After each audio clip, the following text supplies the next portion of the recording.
Chapter 722. Even if he was such a person, what qualifications did he have to look down on others? Everyone stopped talking. Yang Chendong smiled and said, "As for Haraluo, a dead person has no value. If we can use a person who is already dead in our eyes in exchange for Su He's sincere surrender, it is worth it. Don't you think so?" This time, no one said anything. This was not only because Yang Chendong's prestige was too high, to the point that his words carried enormous weight.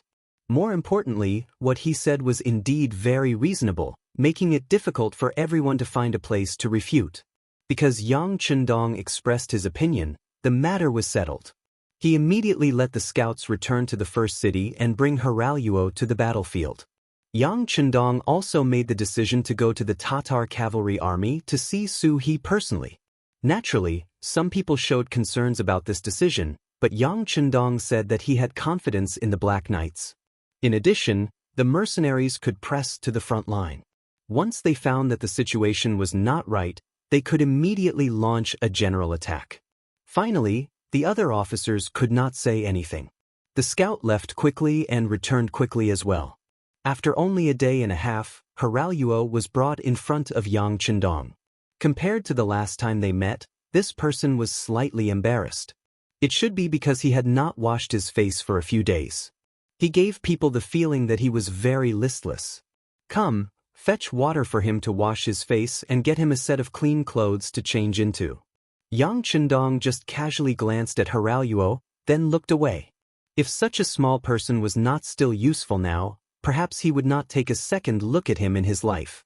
Haraluo was taken away. When he followed Yang Chendong and the 100 or so black-clad knights out of the mercenary camp, it was as if he had changed into a different person. He was much more energetic. Although his appearance had recovered a lot, it could still be seen from his constantly moving eyes that he was still very afraid at this moment. After becoming a captive, he no longer knew what his future path was. He didn't even know when he would die.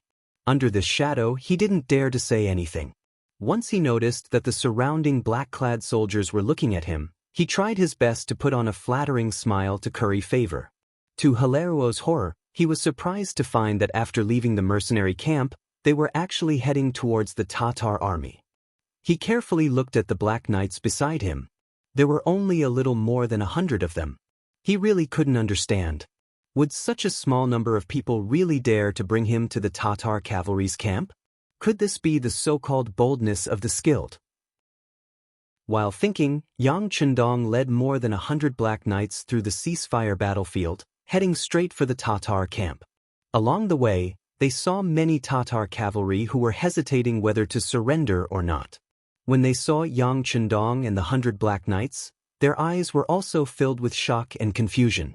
In front of the largest tent in the Tatar cavalry's camp, Su He stood to welcome them. When he saw the Black Knights coming from afar and Haraluo in the group, his face didn't change, but his heart was really shocked. The mercenaries really did send Haraluo over. They really kept their word. "Everyone, since you are here, why don't you take a seat in the main tent?" In the spirit of hospitality, and also wanting to test the other party, Su He made an invitation. Of course, he also wanted to test them. He wanted to see if the mercenaries were really so bold, and if they had the courage to do so. Of course. The one who answered him was Yang Chendong, riding the white dragon horse at the head of the group. Along the way, he didn't panic, as if he was walking in his own camp. He didn't show the slightest sign of weakness. On the contrary, when he came in front of Su He, his eyes were still constantly looking at this person, as if he was looking at a treasure. Yang Chendong, who agreed, dismounted from his horse and led Beta Persei and Chiovi, as well as Ba Daojiang and Pringyu, who were escorting Haraluo, and strode into the tent. As soon as they entered the tent, they could see that both sides of the tent were filled with executioners holding swords and sabers. There were about 50 of them. They were glaring angrily at Yang Chendong and the others who came in. It was as if they would chop the intruders into minced meat at the slightest command. "You are cheating, how dare you!" After Beta Persei and Chiovi saw the situation in front of them, they stood on the left and right respectively and pulled out their sabers. Their eyes were filled with anger and killing intent. On the other hand, Yang Chendong wasn't confused by the scene in front of him. Instead, he smiled and looked at Su He, who had already walked to the front and was 3 meters away from him. He asked, "Is this how you treat your guests?" At this time, Yang Chendong not only showed that he wasn't afraid, but in fact, he really wasn't. Hilarion was still in his hands and hadn't been handed over to the other party yet. Just based on this, the other party didn't dare to act rashly. According to his analysis, the reason why they put on such a posture was just to scare him. While Yang Chendong was speaking, Badao Jiang and Peng Yu also tightened their grip on the sabers in their hands. The sabers were placed on Hilarion's neck. It seemed that this movement would draw blood, causing Hilarion to cry out in alarm. "Su He, don't act rashly, don't act rashly." Instead of scaring the others, Su He scared his own people. There was a trace of disappointment in his eyes. Then he waved his hand, and the 50 axemen took a step back in unison, maintaining a safe distance from Yang Chendong and the others. After expressing a certain amount of goodwill, Su He looked at Yang Chendong and asked, "Can you let them go now?" Logically speaking, the danger wasn't over yet. Letting them go now was equivalent to putting themselves in danger. If it was anyone else, they wouldn't agree so easily. However, Yang Chendong wasn't an ordinary person. 50 axemen wasn't a small number, but it wasn't a big deal in his eyes. The 4 men he brought with him could each fight against 10 men, and his own strength was unfathomable. Outside the tent, Dao Xiao was leading more than 100 Black Knights. It was impossible for them to fend off an army of 10,000, but it would not be a problem for them to fend them off for a while. Once chaos broke out here, the mercenaries outside would charge in. These were the reasons why he was so confident. Because of this, after hearing Su He's question, Yang Chendong smiled. "Of course we can let them go.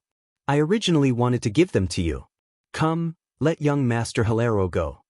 Badao Jiang and Peng Yu were stunned for a moment. However, this was the 6th young master's order. Although the 2 of them were reluctant, they still put down their sabers and pushed Hilarion to Su He's side. This action also gave Su He a fright. What he said just now was just to test the waters. If the other party didn't let him go, he would definitely mock them and point out that the mercenaries were also as timid as mice. He could use this opportunity to suppress the other party's momentum. But now, the other party really let them go. Just this magnanimity and boldness made him speechless. Su He didn't know what to say. Hilarion, who was released, finally regained his freedom. He suddenly shouted, "General Su, quickly capture these people. Their status isn't low. We can threaten them to make the mercenaries pay the price." Along the way, although he didn't know Yang Chendong's true identity, he had met him twice. In addition, when he left the mercenaries' camp, he could see that many people looked at Yang Chendong with very respectful gazes. Just based on this, he guessed that this person's status wasn't ordinary. Thus, he shouted loudly. At this moment, Hilarion's style of being an ingrate was incisively and vividly displayed. These words also made the surrounding 50 executioners move. Just now, the other party had hostages in their hands, so they didn't dare to act rashly. But now, the enemy had nothing, so they didn't put him in their eyes.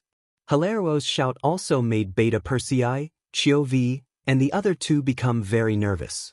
The 4 of them even involuntarily touched their waists. They all came with pistols. If the situation goes out of control, they will pull out their guns and kill. However, Yang Chendong still didn't panic. Instead, he looked at Su He and smiled, as if to tell everyone that he was not an enemy, but a friend. Su He was also one of the calmer people. At least he didn't shout, nor did he have the intention to order the arrest. Instead, he looked at Yang Chendong, his eyes full of curiosity. "But I don't know who you are?" Seeing Yang Chendong's calmness, and also seeing that this person was the leader of the Black Knights, Su He was indeed interested. This person's boldness and courage were something he had never seen in his life. With this alone, this person was worthy of respect. "What? General Su, you really don't know who I am? Well, I will tell you, listen carefully. I am the great Ming's loyal duke, the one you call the war god." With a smile still on his face, Yang Chendong revealed his identity word by word. "Loyal duke? War god?" The moment the name was said, not only Su He, But also the 50 executioners involuntarily took a step back, their faces showing a look of horror. What was the meaning of a person's name, the shadow of a tree, was perfectly interpreted at this time. After a brief panic, everyone carefully looked at Yang Chendong. After all, it wasn't the first time they heard the name of the war god, but it was rumored that this person had 3 heads and 6 arms and was 3 feet tall. But now, looking at him, he was the same as them, but younger and more handsome. You are the war god? Suhi asked in disbelief. It's true. And when you go to the mercenary army in the future, you will naturally know that I am not lying. Yang Chendong said with a smile, almost patting his chest and taking out his ID card as proof. Chapter 7:23. It really was the war god. Suhi was truly excited. The true men of the grasslands all worshipped heroes. Without a doubt, the war god who could defeat the Walla's leader, Yes Hen, naturally belonged to the category of heroes. In the past, they had only heard of his name. Now that they had finally seen him in person, how could they not be excited? Not to mention, the war god was now the commander of the mercenaries. He could even decide the life and death of many of them. Of course, what made Suhi even more excited was that this person actually came to her in person, and he just wanted to recruit her. At that moment, he felt that he was extremely valued. That feeling was very good and made him feel very comfortable. Haraluo was also frightened by the war god's name. But soon, his eyes shone with excitement. This was the war god, someone who even Yes Hen was afraid of. If he could capture this person and give him to Yes Hen, he would definitely be able to exchange for a lot of good things. At that time, wouldn't he gain both fame and fortune? His faction would also have a great opportunity to develop. He would also be regarded as a hero by the grasslands warriors. Thinking about the various benefits he could obtain, Haraluo couldn't suppress the excitement in his heart.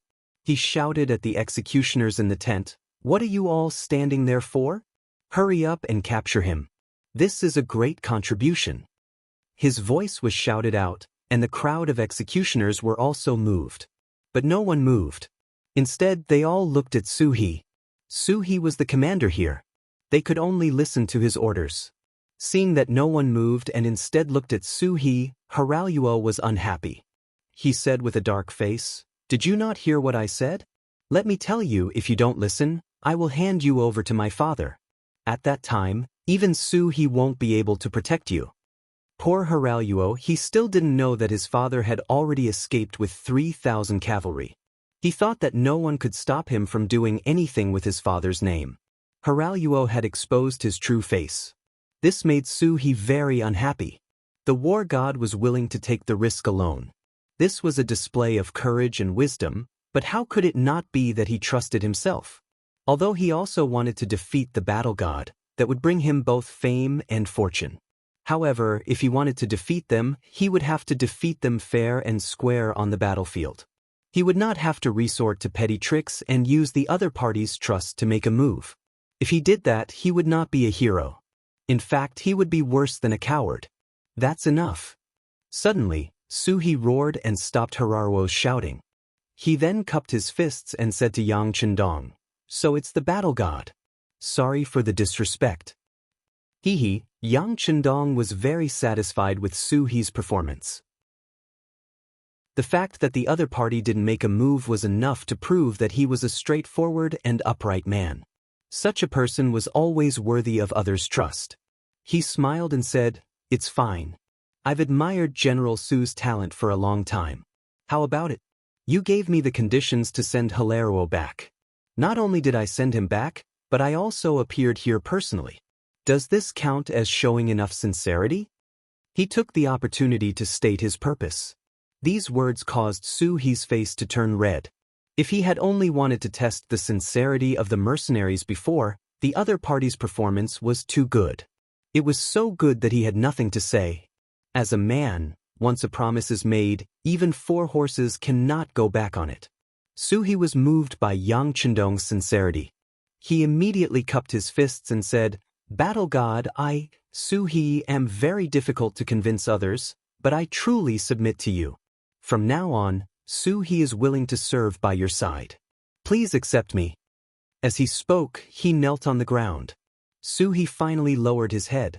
Ah, good, good. Yang Chendong was naturally overjoyed. He laughed and took a few steps forward. He came in front of Suhi and reached out to help him up. Then the monarch and minister looked at each other and smiled. Everything was understood without words. Suhi expressed his intention to surrender. This scared Hilaro. Instead of his overbearing attitude, he stood obediently at the side like a cat. When he noticed Yang Chendong's gaze, he even tried his best to squeeze out a smile. He didn't even think about how he wanted to kill Yang Chendong just now. Yang Chendong did not even spare him a second glance. Such a person was not worthy of his attention. Yang Chendong did not even spare him a second glance. If it wasn't for the fact that he wanted Suhi to join the mercenaries, this person would have died countless times. Yang Chendong could ignore Hilaro, but Suhi couldn't. With the intention of returning the favor, he first glanced at Haralku, then at Yang Chendong and said, "War God, this subordinate has a presumptuous request, but I don't know if I can say it." "There's no harm in saying it." Yang Chendong said very generously. "This subordinate wants to send Hilaro away. If other Tatar cavalry are willing to follow, please don't stop them. As for the rest, this subordinate will try my best to persuade them to work for the mercenaries. Please allow it." This was equivalent to the last condition. It was also Suhi's end to some things. Since he had already done so many things, there was no harm in doing one more. Yang Chendong immediately nodded and said, "Okay, I promise you." "Thank you, War God." Suhi's attitude was already very respectful. After he finally made his choice, he relaxed a lot. In front of the big tent, more than 100 black-clad cavalry rode on horses. They wore black iron masks, so people couldn't see their expressions at all. However, a solemn murderous aura leaked out uncontrollably. The Tatar cavalry who wanted to watch could only watch from afar. Time passed by minute by minute. The sixth young master still hadn't come out. Fortunately, there were no sounds of fighting coming out of the big tent. But before there was a result, all the black-clad cavalry maintained their best state. They looked like they would pull out their swords and open fire once the order was given. In fact, they didn't just pull out their swords. Therefore, the black-clad cavalry carried a Type 95 on their back. Everyone's body was full of magazines. Even the quiver was full of grenades. This was just in case. Just when the tension was so high that a random sound could lead to a chaotic battle, the curtain of the big tent was finally lifted from the inside. Yang Chendong, wearing a red cloak, strode out. Beside Yang Chendong were Beta Persei, Chiu Vi, and the others.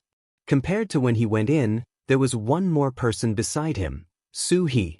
It could be seen that the other party intentionally stood behind Yang Chendong, and he even showed a very respectful look. After walking out, Yang Chendong first nodded lightly to Dao Shao and the other guards to show that he was fine. Then, he turned to look at Suhi and said, "You may begin." Suhi cupped his fists and answered. Then he strode away from Yang Chendong's side and walked to a place about 10 meters away from the big tent. Then, he jumped onto a warhorse and shouted from above, "Everyone, pay attention. Gather here. This general has an important matter to announce." At this time, the Tatar camp had experienced a few battles. After sending away all the wounded and a portion of people who had chosen to surrender, there were still about 7,000 people in the camp. With so many people gathered together, the momentum was still very great. Fortunately, they were worthy of being called an elite army. Even when they gathered, they were very orderly. No one panicked.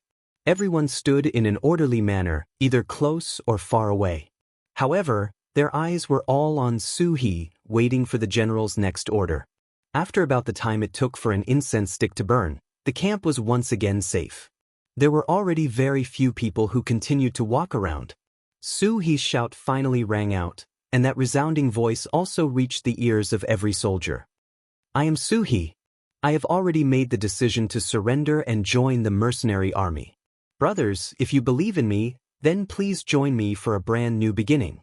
The crowd was silent at first, but then, there was a deafening shout. It was clear that this decision was very popular with the soldiers. Many people were already moved, but because there were still many people who had not made a choice, they could not force themselves to stand out. Thus, they endured it. Now that even the general had decided to surrender to the mercenary army, they finally had nothing to worry about. The shouts came one after another, and it took a while for them to gradually calm down. Suhi's voice continued to ring out. Young Master Haruo has already been sent back. If anyone is willing to follow young master, I will not stop or oppose. You can leave with him. Those who do not wish to join the mercenary army can also leave with young master first. When you feel that it is safe or the time is ripe, you can leave on your own. From now on, everyone will go their separate ways. However, if one day we meet on the battlefield, we will definitely not be lenient. I hope that everyone can understand, and I also hope that those who leave will take care of themselves. He had given everyone another choice. He had spoken very gently at the beginning, but at the end, he had said such a sentence, which was full of threat. When these words entered the ears of the army, it indeed caused the faces of those who had ulterior motives to tighten. They had no choice but to think about it. If they really left, where would they go in the future? Moreover, the strength of the mercenary army was so strong. If they were to become enemies, would they be able to win? To put it simply, would they have a chance to survive? Yang Chundong heard Suhi's words and laughed in his heart. This person really did have some tricks up his sleeve. It was clearly a threat, but he used such a method to make it seem as if he was thinking for everyone. This was indeed a talent. At this point, Yang Chundong was no longer worried about the choice of the Tatar cavalry. With Suhi, this powerful general, he would definitely be satisfied with the result. In order to not create pressure for the other party and be able to do things freely, Yang Chundong left with more than 100 black armored cavalry. Chapter 724. Not long after Yang Chundong left, Har also left the Tatar camp. Nearly 1,000 Tatar cavalrymen left with him. About 200 of them had received Lord Agar Dorj's kindness, and they were following the young master to repay his kindness. As for the rest, they did not want to join the Han army, or they were simply tired of war. Suhi kept his word and did not make things difficult for them. Instead, he allowed them to take their war horses and weapons and leave the camp. However, if one day these people could not continue and wanted to return, they would have to start all over again. A day later, Suhi brought about 6,000 Tatar cavalrymen and joined the mercenary army. At this point, the battle had come to an end. After several bloody battles, 8,000 of the 45,000 Tatar cavalrymen were killed and nearly 20,000 were wounded. Nearly 7,000 managed to escape, and in the end, more than 10,000 were captured or surrendered. On the other hand, the mercenary army had about 2,500 people who died or were seriously injured and could not return to the army. There were still more than 2,000 lightly wounded soldiers left behind. This was a great victory for them, no matter how one looked at it. Yang Chundong did not go back on his word and allowed his 4 regiments to replenish the soldiers from the captives and surrendered soldiers. After this was done, he selected some elite soldiers from the remaining Tatar cavalrymen to form a new Tatar cavalry regiment. The regiment commander was Su He, and the number of soldiers was the same as the Nuzan cavalry regiment, 3,000. As for the remaining soldiers, they were incorporated into the newly expanded logistics regiment to replenish the soldiers. First city. News of the battle outside continued to pour into the city.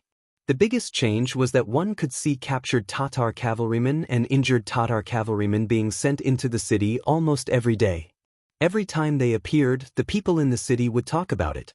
Although the citizens of the city weren't very sure about the number of mercenaries, they knew that there were about 10,000 to less than 20,000 mercenaries.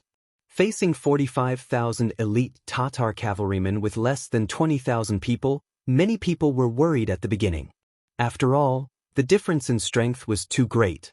Even if some people had seen the mercenaries' training methods, they still did not think that it would be easy for them to win. However, just as most people were not optimistic about their chances, reports of victory were sent into the city again and again.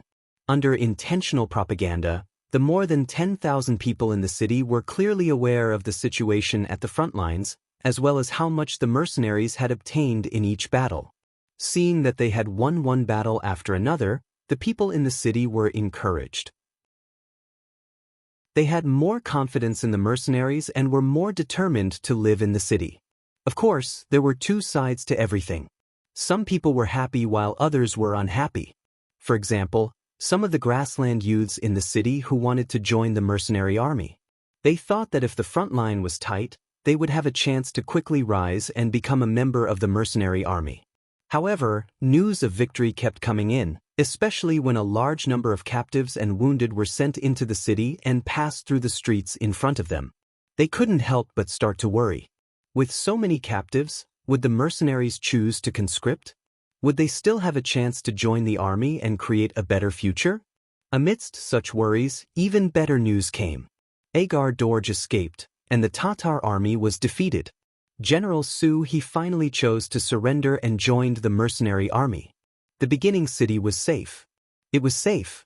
When this news spread to the city, many people went to the streets to celebrate. Only those ambitious young men who wanted to join the army were missing. They were afraid that they had no hope. After understanding the treatment of the mercenaries, the thing they yearned for the most was to join this army. At the same time, they could also earn a better tomorrow for themselves.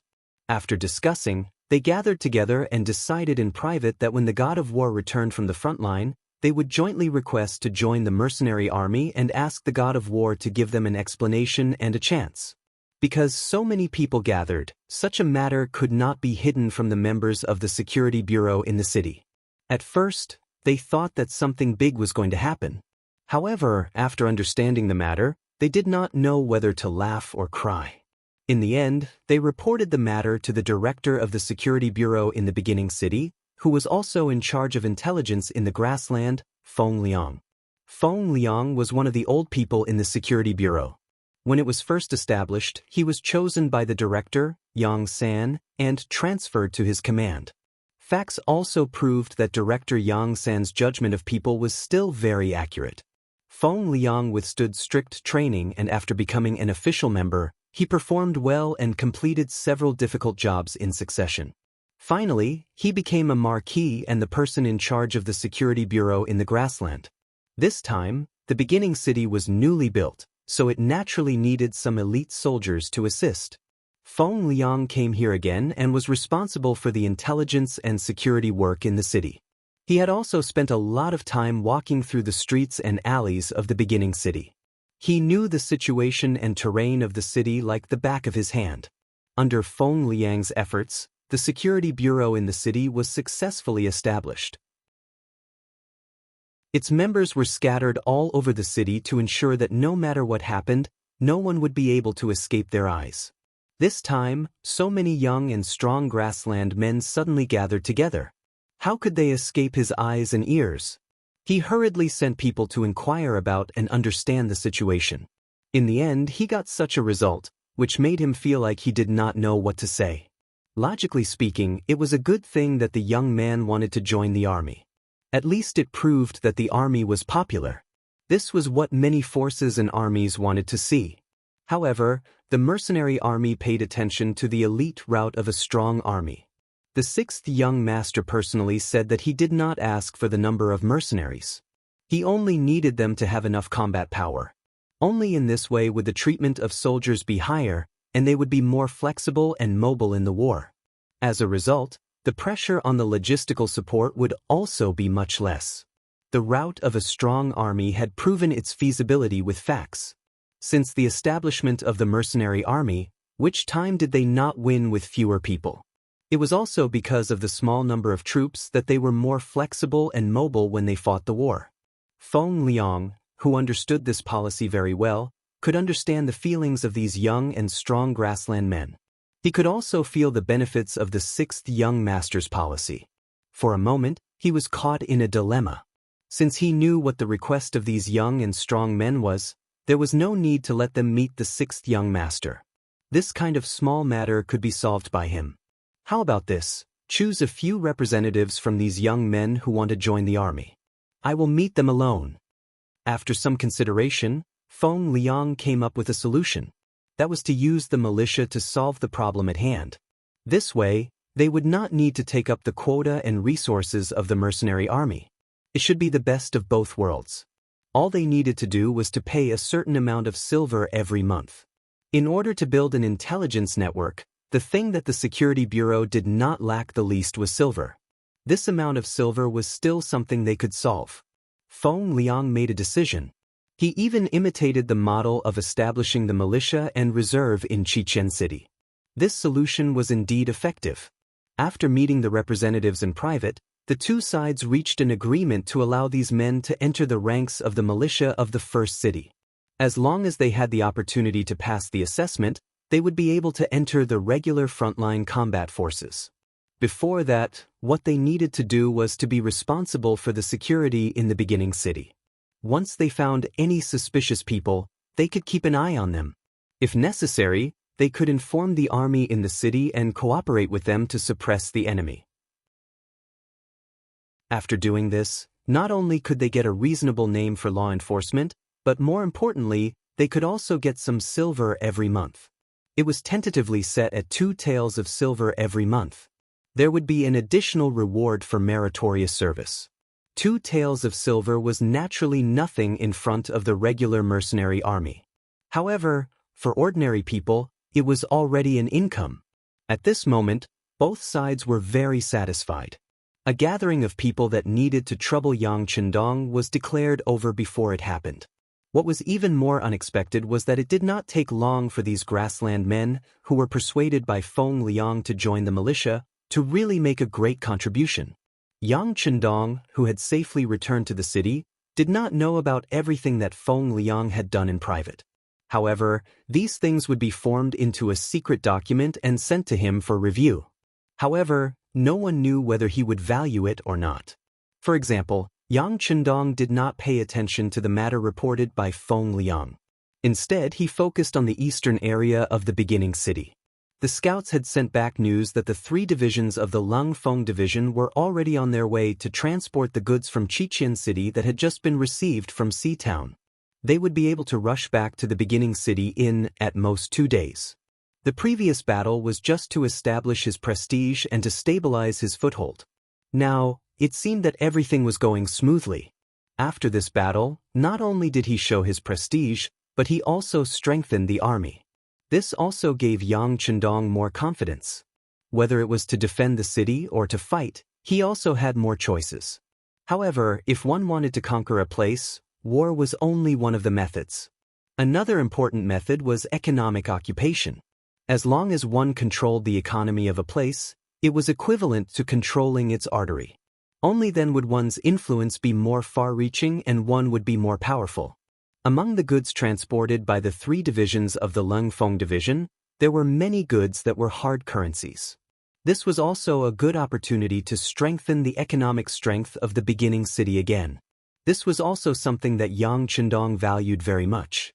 Therefore, on the morning of the 3rd day, when the 3 divisions of the Lung Feng division escorted more than 500 carriages and appeared outside the city, he personally went up to greet them. While thanking them for their hard work, he also listened to the work reports from Division Commander Wu Sheng and Political Commissar Chen Bo. Chapter 725. Ever since they left the first city and headed to the new Ergon city, they had openly raised the banner of the mercenary army. At the same time, they attracted the attention of the Baiming guards.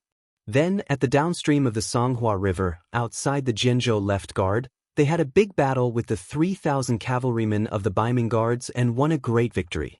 They had made a great contribution in this battle, and because of this, they gained the name of the mercenary army. The Baiming guards became more honest, and a logistics route that belonged to the mercenary army was opened up. On the way back from Seatown to pick up the goods, there were no more Ming army soldiers to make things difficult for them. There were only some scouts following them from afar, inquiring about their situation. Good. Hearing that he had established his prestige with just one battle, Yang Chendong was naturally satisfied. The Ming army was mostly made up of Han people. This was his route. If he could avoid hurting them, it would be best not to hurt them. As long as the other party was honest, he did not mind creating a peaceful border for them. As for who wanted to attack the Han people, he would take care of it. Of course, if the Ming army was smart, things would naturally develop normally. If they wanted to make things difficult for the mercenaries, he would not introduce them to teach them a lesson. He would let them know who they could not afford to offend and who they could not have any ideas about. The 3 divisions of Lung Feng had returned. They escorted more than 500 carriages of various sizes and a large number of goods. Since these were things that Yang Chendong needed, Crimson City would naturally provide them with all their strength. There were food, drinks, clothes, and all kinds of things. It could be said that they had everything. Not only did they bring a lot of goods this time, it was enough to make the first city a commercial city on the grasslands. At the same time, there was also a talent who came with the army. His surname was Yu and his name was Mian. His father was the first city lord of Crimson City, Lord Yu Qian. Yu Mian had a reputation in history, and his abilities were not ordinary. It was just that Yang Chendong did not appear, and in the end, Yu Qian ended up being beheaded. As his son, it was natural that he would not have a good ending. Now, things were different. Yu Qian was under the protection of Yang Chendong, and he had even handed over the management of such an important headquarters city to him. Naturally, his son would be able to do things much more smoothly. Yu Mian's arrival was not because his father, Yu Qian, wanted him to make his presence known. In fact, Yu Mian was already participating in the management of Crimson City. As the saying goes, one does not need to rely on one's own talents. Yu Qian was an upright gentleman. As long as he believed that something was right, he would not care about the opinions of others. Since his son was capable, why couldn't he be put in an important position? Yu Mian, who already had an official position in Crimson City and had begun to participate in the management, was summoned to Origin City after being recommended. This was Yang Chendong's order. Such a large city always needed someone to manage it, especially when it was just built. It could be said that there were a lot of things to do. If the person who came was not capable, wouldn't it be a waste of his energy? Finding a suitable city lord was a problem that Yang Chendong had been thinking about. He handed the matter of the candidates to Crimson City and asked them to report it. Among them was Yu Mian's name. In the end, he became the person that Yang Chendong wanted. When he saw Yu Mian, it was at the Yang residence in Origin City. The largest residence in the city was Yang Chendong's residence. In the pavilion in the back garden, Yang Chendong met Yu Mian, who was in his early 30s. The reason why he chose this place was to show his closeness. Only those who were chosen by Yang Chendong would be able to appear in such a private occasion. On the other hand, if it was someone unfamiliar, they could only meet in the living room. Yu Mian greets the 6th young master. After being brought to the back garden by Beta Persei, Yu Mian became excited when he saw the back of Yang Chendong, who was drinking tea alone from afar. He was still far away, but he had already bowed respectfully. Come, have a seat. Yang Chendong laughed without even turning his head. Then he waved his hand and greeted Yu Mian casually. The more casual he was with you, the more he expressed his trust in you. Yu Mian naturally walked to Yang Chendong's side with a look of fear and trepidation. Then he nervously and carefully sat on the empty chair opposite him. One shouldn't think that Yu Mian's performance was exaggerated. But for those who lived in Crimson City, there was no one who didn't know Yang Chendong and the 6th young master. For example, Yu Qian was the first to be kidnapped, so he naturally had a conflict in his heart. Coupled with his feelings for the great Ming dynasty, it was basically impossible for him to work for other forces. Fortunately, Yang Chendong had never forced him. Otherwise, given Yu Qian's unyielding character, it would not be strange for him to commit suicide. He seemed to know what kind of person Yu Qian was, what kind of nature he had, and what kind of character he had. From the beginning, Yang Chendong did not intend to use force. He just let Yu Qian wander around the city. Then, under the influence of what he saw and heard, the environment really changed Yu Qian's mind. When he saw that Yang Chendong really wanted to change the people's lives, enrich the country and strengthen the people, and even create a dynasty that was more powerful than the great Ming dynasty, his thoughts also changed little by little. During the day, he walked on the streets and observed his surroundings. He felt the vitality in Crimson City and the sincere and brilliant smiles on the faces of the people. At night, he tossed and turned in bed, unable to fall asleep. He thought about what kind of impact the development of Crimson City would have on the Great Ming Dynasty and whether the development of such a city would be good or bad. Rather than saying that Yu Qian was loyal to the emperor of the Great Ming Dynasty, it was better to say that he was loyal to the people of the Great Ming Dynasty. By the same logic, he would help whoever could give the people a better life. After observing for many days, he confirmed that the development of Crimson City was for the good of the people. It could let them live a better life, obtain more respect, and obtain more fairness. He was surprised to find that this was not the life he wanted, the life and world he wanted, the life he had been pursuing all this time. In the end, reality defeated him and changed Yu Qian. He finally decided to use his own ability to do something for the city. Then, he was appointed to an important position and became the lord of a city. Facts also proved that he was indeed capable, not only in military matters, but also in the people's lives. After he was given great power, his performance would only improve. Facts further proved that Yang Chendong was right to put Yu Qian in an important position. Under his guidance, Crimson City entered an era of rapid development. With Yang Chendong's help in various aspects, it quickly became the largest city in the Yang dynasty. It created countless wealth for the development of the entire Yang dynasty and laid a solid foundation. Yu Qian was contributing to the development of Crimson City. Of course, his family was duty-bound as well. At this time, Yu Mian also became an official and became a capable subordinate under his father. He was a capable assistant. His performance was also remarkable. In the end, he came to the first city and became the person personally appointed by Yang Chendong. At this time, Yu Mian sighed with emotion about his experience. He could also feel the great responsibility on his shoulders. He had even begun to outline the future development plan of the first city in his heart. He was thinking that he must build the first city into the second Crimson City and continue its glory. Compared to Yu Mian's nervousness and excitement, Yang Chendong was very calm. He did not talk about business right away. Instead, he casually asked about the matters in Crimson City, especially if the higher-ups and officials could fulfill their duties. Yu Mian, don't be nervous. Just say whatever you want to say. You also know that I'm not in Crimson City all year round, so I don't know much about it. And where there are people, there will be fights. I know this better than you. If you say that your father is the city lord, no one will object to what he says and does, then I don't believe it. With a smile on his face, Yang Chendong directly sealed off the path of retreat, as if saying, I can see that your father is an honest man, so I hope that you're also an honest man. If there's anything you want to say, then say it to me.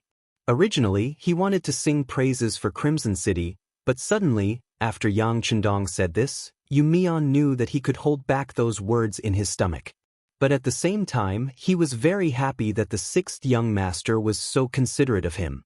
Such a person was worthy of others' loyalty. He didn't answer immediately.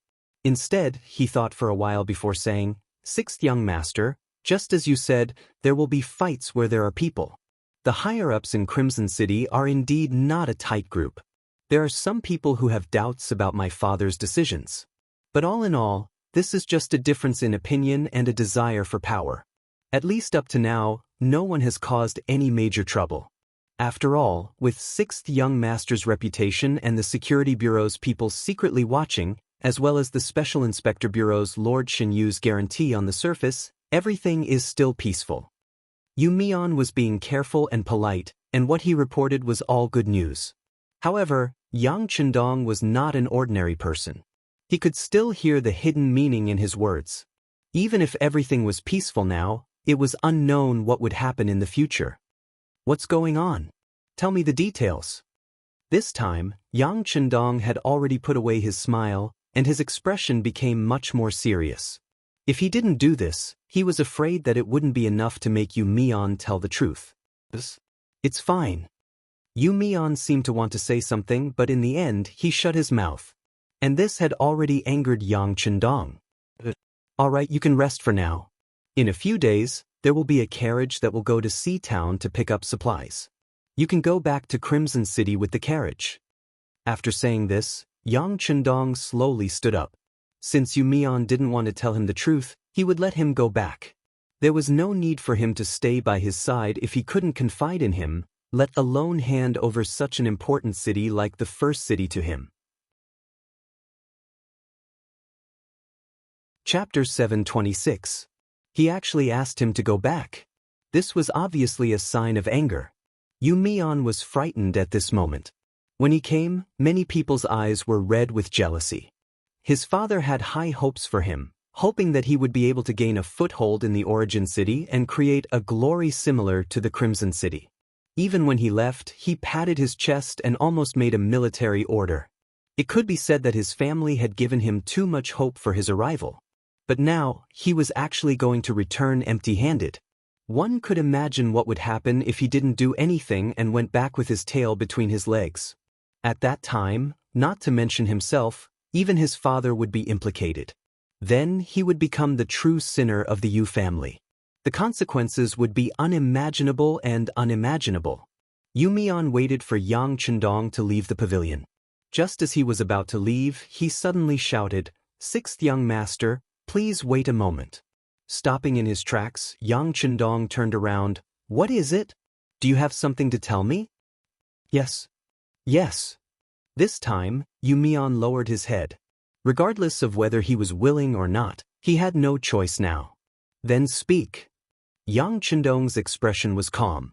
"Yes, sixth young master. With the continuous development of Crimson City, there are indeed some people who have become restless and dissatisfied. The most representative of them is Yang Taiju. This is not his real name. It is a name he changed after coming to Crimson City. His father thinks that this name is more resounding and is in line with our original intention of conquering the world with martial arts. And his father is Crimson City's Minister of Foreign Affairs, Yang Shan. Since he had already spoken, there was no way out for Yu Mian. Thus, he revealed everything he knew about the situation. Yang Taiju is a very decisive person. He also has some tricks up his sleeves. Relying on the fact that he is Minister Yang's son, he bullies the good and oppresses the good. Many people who have money and power without any background have been oppressed by him. Not only that, but he also secretly kept the new products produced by the factories in Crimson City, using the excuse that they were not up to standard for his personal use, and then sold them to foreign merchants at a cheaper price. Sixth young master, as you know, the quality of our Red Nest City's goods is excellent, and the variety of them is wonderful. The demand has always exceeded the supply, and as long as these goods are out of the sea, they can be sold for a good price on land. Because of this, the entire Yang family has become rich. Yang Taiju used most of this money to establish connections. They used this money to bribe and rope in some officials of various levels in Crimson City, causing their network to grow larger and larger. I'm afraid that it won't be long before these people join forces. They will be able to restrict my father's orders. After saying these words, Yu Mian lowered his head. He knew that he had thrown a huge bomb today. Who knew how many people would be punished after this, and how many heads would fall to the ground because of this? Yang Chendong had been listening quietly, and there was no change in his expression. But in fact, his heart was already overflowing with anger. Everything Yang Taiju had done, in the words of future generations, was smuggling, and this was stealing from him. Then he used his money to bribe and collude with some officials. It could be imagined that in the long run, once the net was large enough and the energy was strong enough, the first one to be overthrown would be City Lord Yu Qian, who had faithfully carried out his orders. Perhaps it would be his turn next. To think that he was still fighting a bloody battle on the front lines, risking his life in order to seize more territory as quickly as possible, liberate more people, and accumulate more power and influence. But if the rear was unstable, wouldn't everything he was doing now be a wedding dress for others? If that was the case, he would instead become a puppet. Just the thought of it was laughable. Of course, Yang Chendong wouldn't believe Yu Mian's words. Who knew if Yu Mian, who appeared to be honest and considerate, spoke in such a way because he wanted to eliminate his dissidents? Besides, Crimson City was his base camp. There were too many of his trusted aides there. Would those people turn a blind eye to such a thing? With doubts in his heart, Yang Chendong returned to the pavilion and sat down. "Tell me, Yang Taiju is so lawless. Does no one from the Security Bureau care about him? Could it be that the Special Inspector Bureau is useless? And those people from the military, will they turn a blind eye to it? It was precisely because he had left behind these forces and manpower that Yang Chendong was extremely at ease with Crimson City. He didn't believe that some people and some things could be bribed with money. Couldn't they tell that once he was angered, it would be useless no matter how much money they took out? Yu Mian didn't answer immediately. Instead, he looked up at Yang Chendong with a troubled expression. Say what you have to say. Don't hesitate. Beta Persei, call Tiger's mane over. Yang Chendong stared intently at Yu Mian's face as he roared outside. Beta Persei left in a hurry, at a loss. Yang Chendong looked at Yu Mian and said, "All right, there are no outsiders here now. Tell me everything you know. Even if you say something wrong, I won't blame you. Furthermore, the matter of you saying something wrong won't spread." Now that things had come to this, Yu Mian had no way out. At that moment, he seemed to have made a decision as he said, "Yes, sixth young master. This is the situation. This young Taiju is very capable." He first wooed one of Fifth Madam's personal maidservants, Lin Lin, and married her. This way, he would have Fifth Madam's support. Then he joined forces with the director of Crimson City's Security Bureau, Qin Shuquan. The sixth young master definitely knows this person. This person doesn't speak much, but as his name suggests, he likes power very much. It can be said that he hit it off with Yang Taiju. With the support of the Security Bureau, he naturally gets twice the result with half the effort. As for the Special Inspector Bureau, he definitely won't find trouble with Fifth Madam. My father once doubted it, but soon, Lin Lin personally appeared in the City Lord's office.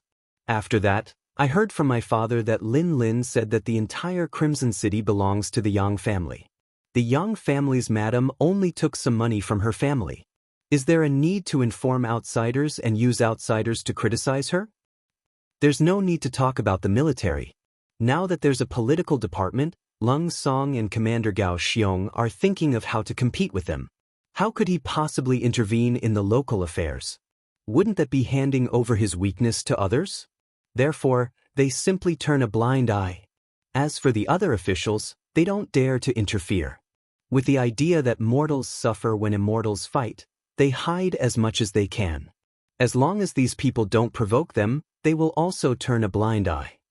Upon hearing Yu Mian's explanation, Yang Chendong widened his eyes.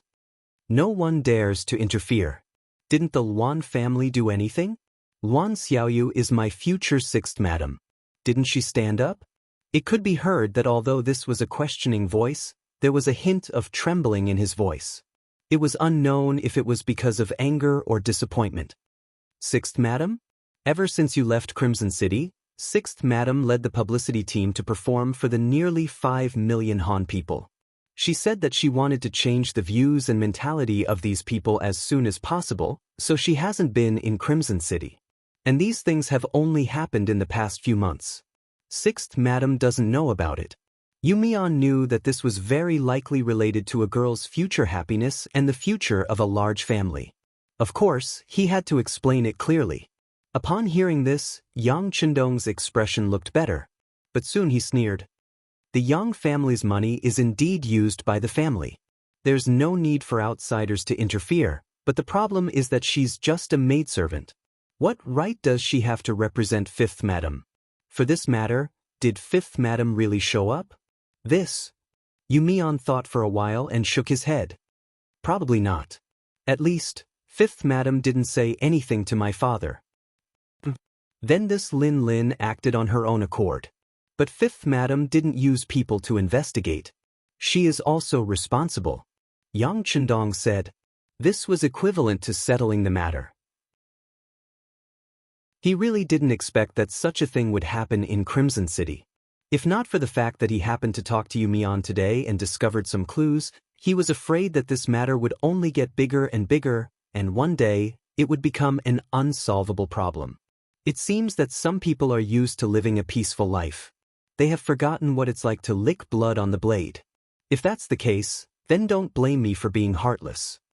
After speaking, Yang Chendong raised his hand and slammed down on the stone table in the pavilion. Boom! A thunderous sound suddenly rose. After Yang Chendong's anger soared to the sky and he used his qi, the stone table actually cracked and fell to the ground with a loud bang. Tiger's Mane and Beta Persei, who had just entered the courtyard, saw this scene clearly. Young master! Both of them cried out in surprise and then ran over in big strides. After all, Yang Chendong was still made of flesh and blood. When he slammed down, his hand was bleeding. Tiger's Mane and Beta Persei cried out in pain and shock. They hurriedly shouted outside and arranged for the military doctor to bandage the wound. At the same time, both of them looked at Yumian angrily. Don't blame Yumian. It has nothing to do with him. Since you're here, listen to what Yumian has to say. Tell me your thoughts later. Yang Chendong's voice was very calm. He then waved his hand and went to find the military doctor, including his wound. Yang Chendong didn't doubt Yumian's words because some things could be found out after an investigation. If he was lying, then even his father, Yu Qian, couldn't protect him for framing Fifth Madam. After leaving the courtyard and finding the military doctor, Yang Chendong returned to the backyard after bandaging his hand. He saw Tiger's Mane and Beta Persei standing there with flushed faces. Beside them was Yumian, who was trembling with fear. He lowered his head and didn't even dare to breathe loudly. Chapter 727. Are you trying to scare Yumian? Let me tell you, this has nothing to do with him. He is the hero. Needless to say, Yang Chendong knew that the two of them must have gotten angry in front of Yumian. Otherwise, they wouldn't be like this. This subordinate doesn't dare. Yumian did see Tiger's Mane and Beta Persei getting angry just now. It was as if they wanted to eat someone, which really gave him a fright. All right, Yumian, you don't have to be afraid. You have contributed to this matter. How about this? You go take a walk on the streets first and familiarize yourself with the situation in the beginning city. Then, write a city management report for me to read. We'll talk about the construction of the beginning city when the time comes. You can go now. With a smile on his face, Yang Chendong said to Yumian with a pleasant expression. Yumian naturally nodded and agreed. He excused himself and resigned. After there was no one else around, Yang Chendong's expression turned cold again. Tell me, what do the two of you think? Kill all these sinners. Yes, not only do we have to kill them all, but we also have to hold a public trial to clarify their crimes. We have to let all the officials in the Crimson City know what the consequences of doing wrong are. Tiger's Mane and Beta Persei expressed their opinions one after another. After listening to Yumian explain everything from the beginning to the end, they were really angry. They didn't expect that while they were fighting for their lives in front of them, the people behind them would be like this. They even felt that their efforts were not worth it. Yes, some people have to be killed. The public trial also has to be held, but the evidence still has to be found first. Crimson City can't be in chaos because of this. It has to develop normally and healthily. Yang Chendong also said as if he had made a decision. Although Yang Xie was developing rapidly now, in fact, everything was based on Crimson City. For example, the two provinces of Vietnam and Laos, the development of the beginning city, the expansion of the army, and the improvement of combat power all required a lot of money as a foundation. With money, it was naturally easier to do things. Without money, it was not an exaggeration to say that it was difficult to do anything. For the development of Crimson City, Yang Chendong put in a lot of effort. Not only did he share the fruits of his labor, but he also increased the salaries of the officials to ensure that they could work without any worries. But now it seemed, the human heart could never be satisfied. He originally thought that everyone would be fine, but since there were still problems, he had no choice but to change his strategy. And this was the result of these people asking for it. It seems that I have to rectify my work style. Check it out and immediately send a message to Yang San. Directly ask him what he does as the chief of security and whether he still wants to work. If he doesn't want to work anymore, arrange for him to go to Crimson City to farm. Don't say that I didn't take care of him. Give him 50 mu of land, which is enough for his family to retire now and in the future. Then send a message to Yang Wu, scold him and ask him to cooperate with Yang San's next work. Send a message to the first madam, ask her to lecture the fifth madam, tell her that when I'm not around, she has to take care of the maids under her. Send a message to Xinyu, scold him, as a person in his position, he has to do his job. If he can't do it, then he should just resign. Send a message to Luan Xiaoyu, with her as the leader, let them carry out a rectification operation, including the military. Yang Chendong issued a series of orders. Tiger's mane and Beta Persei's expressions also became extremely solemn. They knew that this time, the sixth young master was really angry. He was so angry that he wanted to reshuffle the cards in Crimson City. The orders were issued one by one. The two of them were afraid of forgetting something, so they had already taken out a pen and paper and began to write it down. Not long after, the two of them turned around and went straight to the telegraph room. It could be imagined that there would be a lot of work to be done.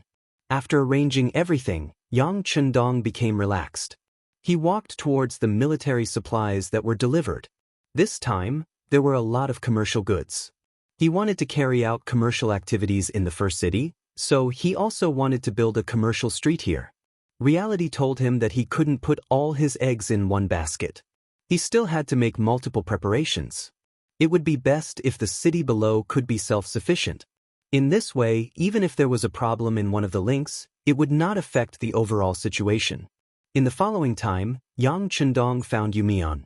The two of them began to walk through the streets and alleys to plan the future construction of the first city. At this time, several fast boats were heading towards Crimson City from the sea. In the cabin, Yang San, who had a fierce face, was among them. Ever since he received the telegram, he rushed to the nearby dock from the Great Ming Dynasty. Along the way, he had a gloomy face. The fast boat that belonged to the security bureau had already been arranged. After he boarded the boat, he went straight to Crimson City. The telegram was in Yang San's hands. He had already read it countless times. However, every time he read it, his heart would ache. Especially when he saw that he was given 50 mu of land to retire in, he felt a burst of shame. With his indestructible brotherly relationship with Tiger's Mane and Beta Persei, he sent several telegrams back and finally figured out what had happened. He also finally knew why the sixth young master was so angry. Qin Shuquan, you've caused me a lot of trouble. Next, you'll never be able to make a comeback. Sitting in the cabin, Yang San said fiercely in his heart. The work of the security bureau had always been very effective. Because of this, he had received countless praises from the sixth young master. After a long time, he was a little numb. He even had the idea that the work of the security bureau was very easy to do. No matter who was arranged to take up the post, there shouldn't be any problems. Yang San was careless, or rather, he was blinded by victory. He really didn't think about it. The security bureau's achievements today were naturally inseparable from their efforts. However, the more important reason was that Yang Chendong had invested a lot of money in this. The money that the security bureau spent in a year alone was more than the annual national taxes of Baiming or Southern Ming. This was still referring to the current situation. The territory wasn't that big, and there weren't many areas that needed to be controlled. As it continued to develop, this money would only be spent more and more. It was precisely with this money as a guarantee that the Security Bureau could get more information and information. It was hateful that Yang San hadn't paid attention to this before, so when he used people again, he didn't pay so much attention to the inspection. For example, Chen Shuquan was also one of the old people when the Security Bureau was first established. His actual ability was very ordinary. It was precisely because he had to be taken care of that he was arranged to be a director in Crimson City. After all, the situation there was the best. As long as he didn't take the initiative to look for trouble, not only was the work easy, it was also easy to achieve results. Yes, the results were out now. Even the sixth young master was alarmed, and he was even scolded because of it. Just based on this, he couldn't tolerate it. Yang San would definitely not show mercy to this kind of person who spoiled the pot of soup with a piece of ratzich * tea. After such a big incident, Yang San was almost sent home to be a farmer. If this matter couldn't be resolved, He was afraid that this time, he really wouldn't be able to report back. Has the Security Bureau's operation team set off? Yang San thought about some of the things that he needed to do when he arrived at Crimson City and thought that he needed reliable people. He looked at Che Chao and asked. Che Chao was a supervisor under the Security Bureau. He was very capable, but because he was still too young and wasn't in the first batch to enter the Security Bureau, he didn't have enough qualifications. Therefore, he had been staying by Yang San's side to gain experience. This time, he brought Che Chao over to solve Chen Shuchuan's problem better and faster. At the same time, he also wanted to take the opportunity to see if this person had the ability to succeed Yang Shuchuan's position, and if there were any problems with his character. After Chen Shuchuan's incident, Yang San started to pay attention to the character of his subordinates. Reality had already proven that if a person was unreliable, the stronger their ability, the more likely they would become a black sheep. Yang San would definitely not make the same mistake twice. Chief, the operation team has transferred 200 people over. They are all safe and reliable, and they don't have any contact with each other. This time, they were ordered to rush to Crimson City from various places and won't leak any information. It's just that when they enter Crimson City's pier, it might be a little troublesome. The person who spoke was Che Chao. He had delicate features and looked very young. Don't worry, when the time comes, you will stay at the pier and be in charge of receiving them. I will give you my token. Yang San said without the slightest emotion in his eyes. This was also the appearance he often maintained in front of his subordinates. Perhaps only in this way, people couldn't see his true thoughts. With Yang San's token, entering the strictly guarded Crimson City's pier would naturally be incomparably smooth. Che Chao quickly agreed and then shut his mouth.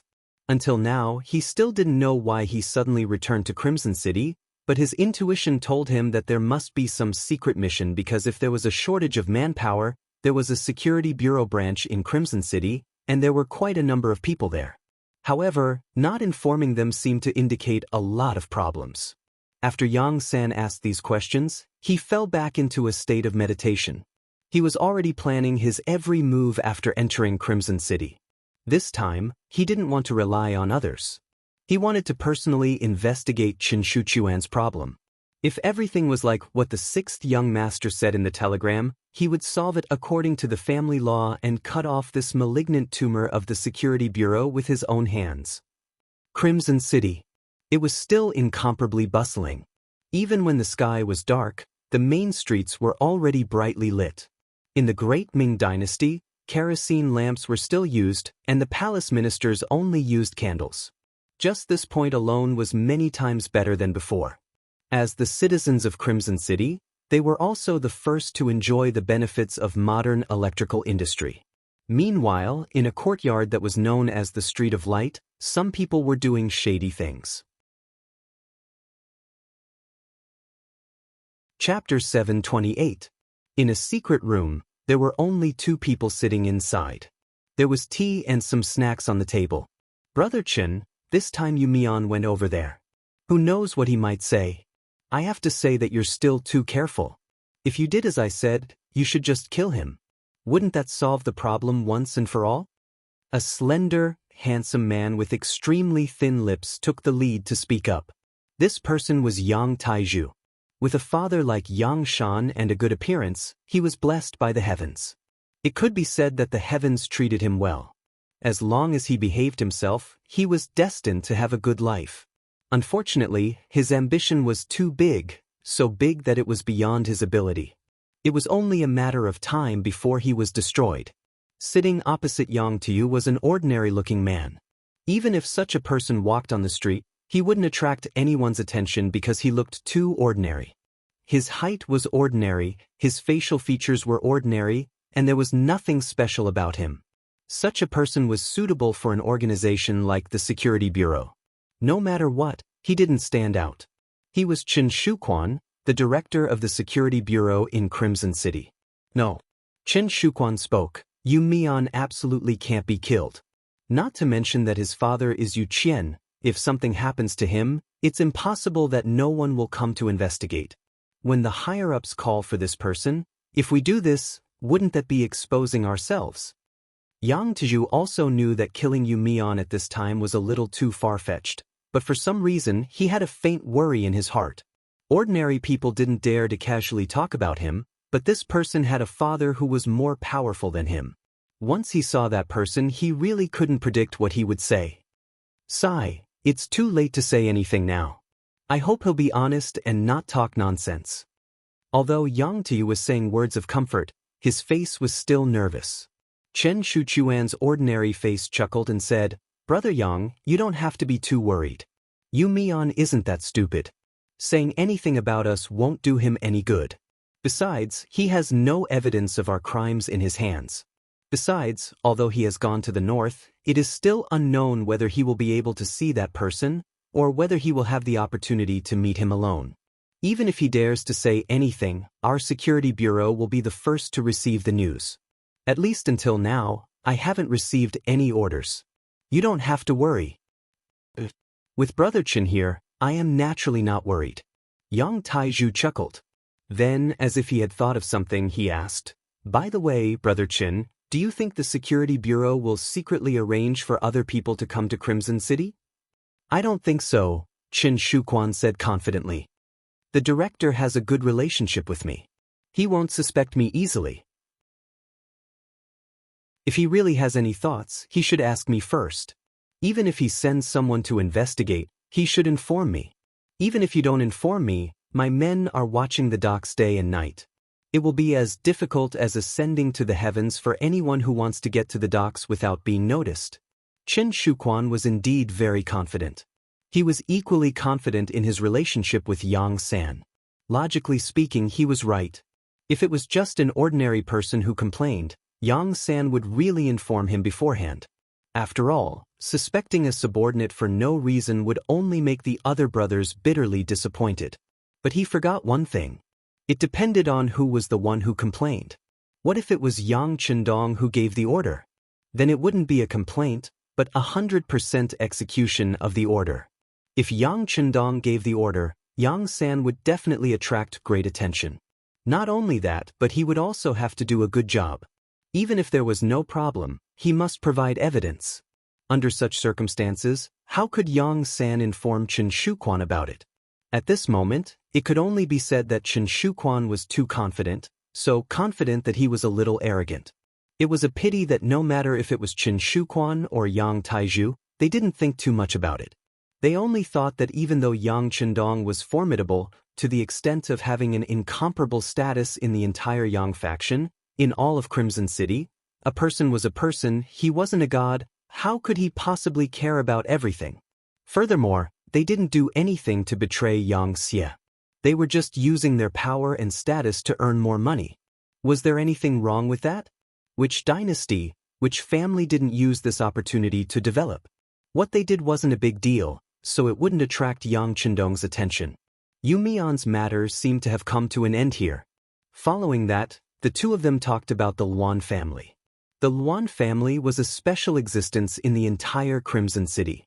The Yang family only had a total of 4 people, but these 4 people all held high positions and held different positions and influence in different industries. Especially their daughter, Luan Xiaoyu. When she reached the age, she would become the 6th madam. How could such a family not be illustrious? In Crimson City, anyone with ambition would have the idea of getting close to the other party. Because once they obtained the friendship of the other party, no matter what they did in the future, it would be twice the result with half the effort. Yang Taiju had been thinking about this recently. Considering the current situation of the Luan family, he was powerless against Luan Qi and Luan Qi's mother, Zhou Hua. These two had power and status, and were busy with work every day. Outsiders simply didn't have the time to come into contact with them. As for his daughter, Luan Xiaoyu, her identity meant that no one would dare to have any ideas about her. Even Yang Taiju couldn't, and even his father, Yang Shan, didn't dare to touch her. After thinking about it, there was only one Luan Shaochen. This person was placed in an important position and had already become the governor of Lao province at a young age. His future was limitless. Most importantly, he had a fatal flaw, and that was that he was young, and he still didn't have a wife. Although Luan Shaochen had already married 2 concubines in order to appease the hearts of the nobles in Lao Lao, and also in order to give birth to the Luan family, he didn't have a wife. In the eyes of others, that was the high and mighty position, and only then was he recognized by the outside world as a member of the Luan family. Currently, Yang Taizhu and Chen Shuquan were discussing the matter of finding a wife for Luan Xiaoyu. They had already thought about it. As long as this wife was one of their own, then if anything critical happened in the future, this person would play an absolutely crucial role. This was equivalent to not only establishing a relationship with the 5th madam, but also joining forces with the 6th madam's family. At that time, as long as the 2 pillow winds blew, and the one above loosened her mouth, even if there was a huge matter, it could be suppressed.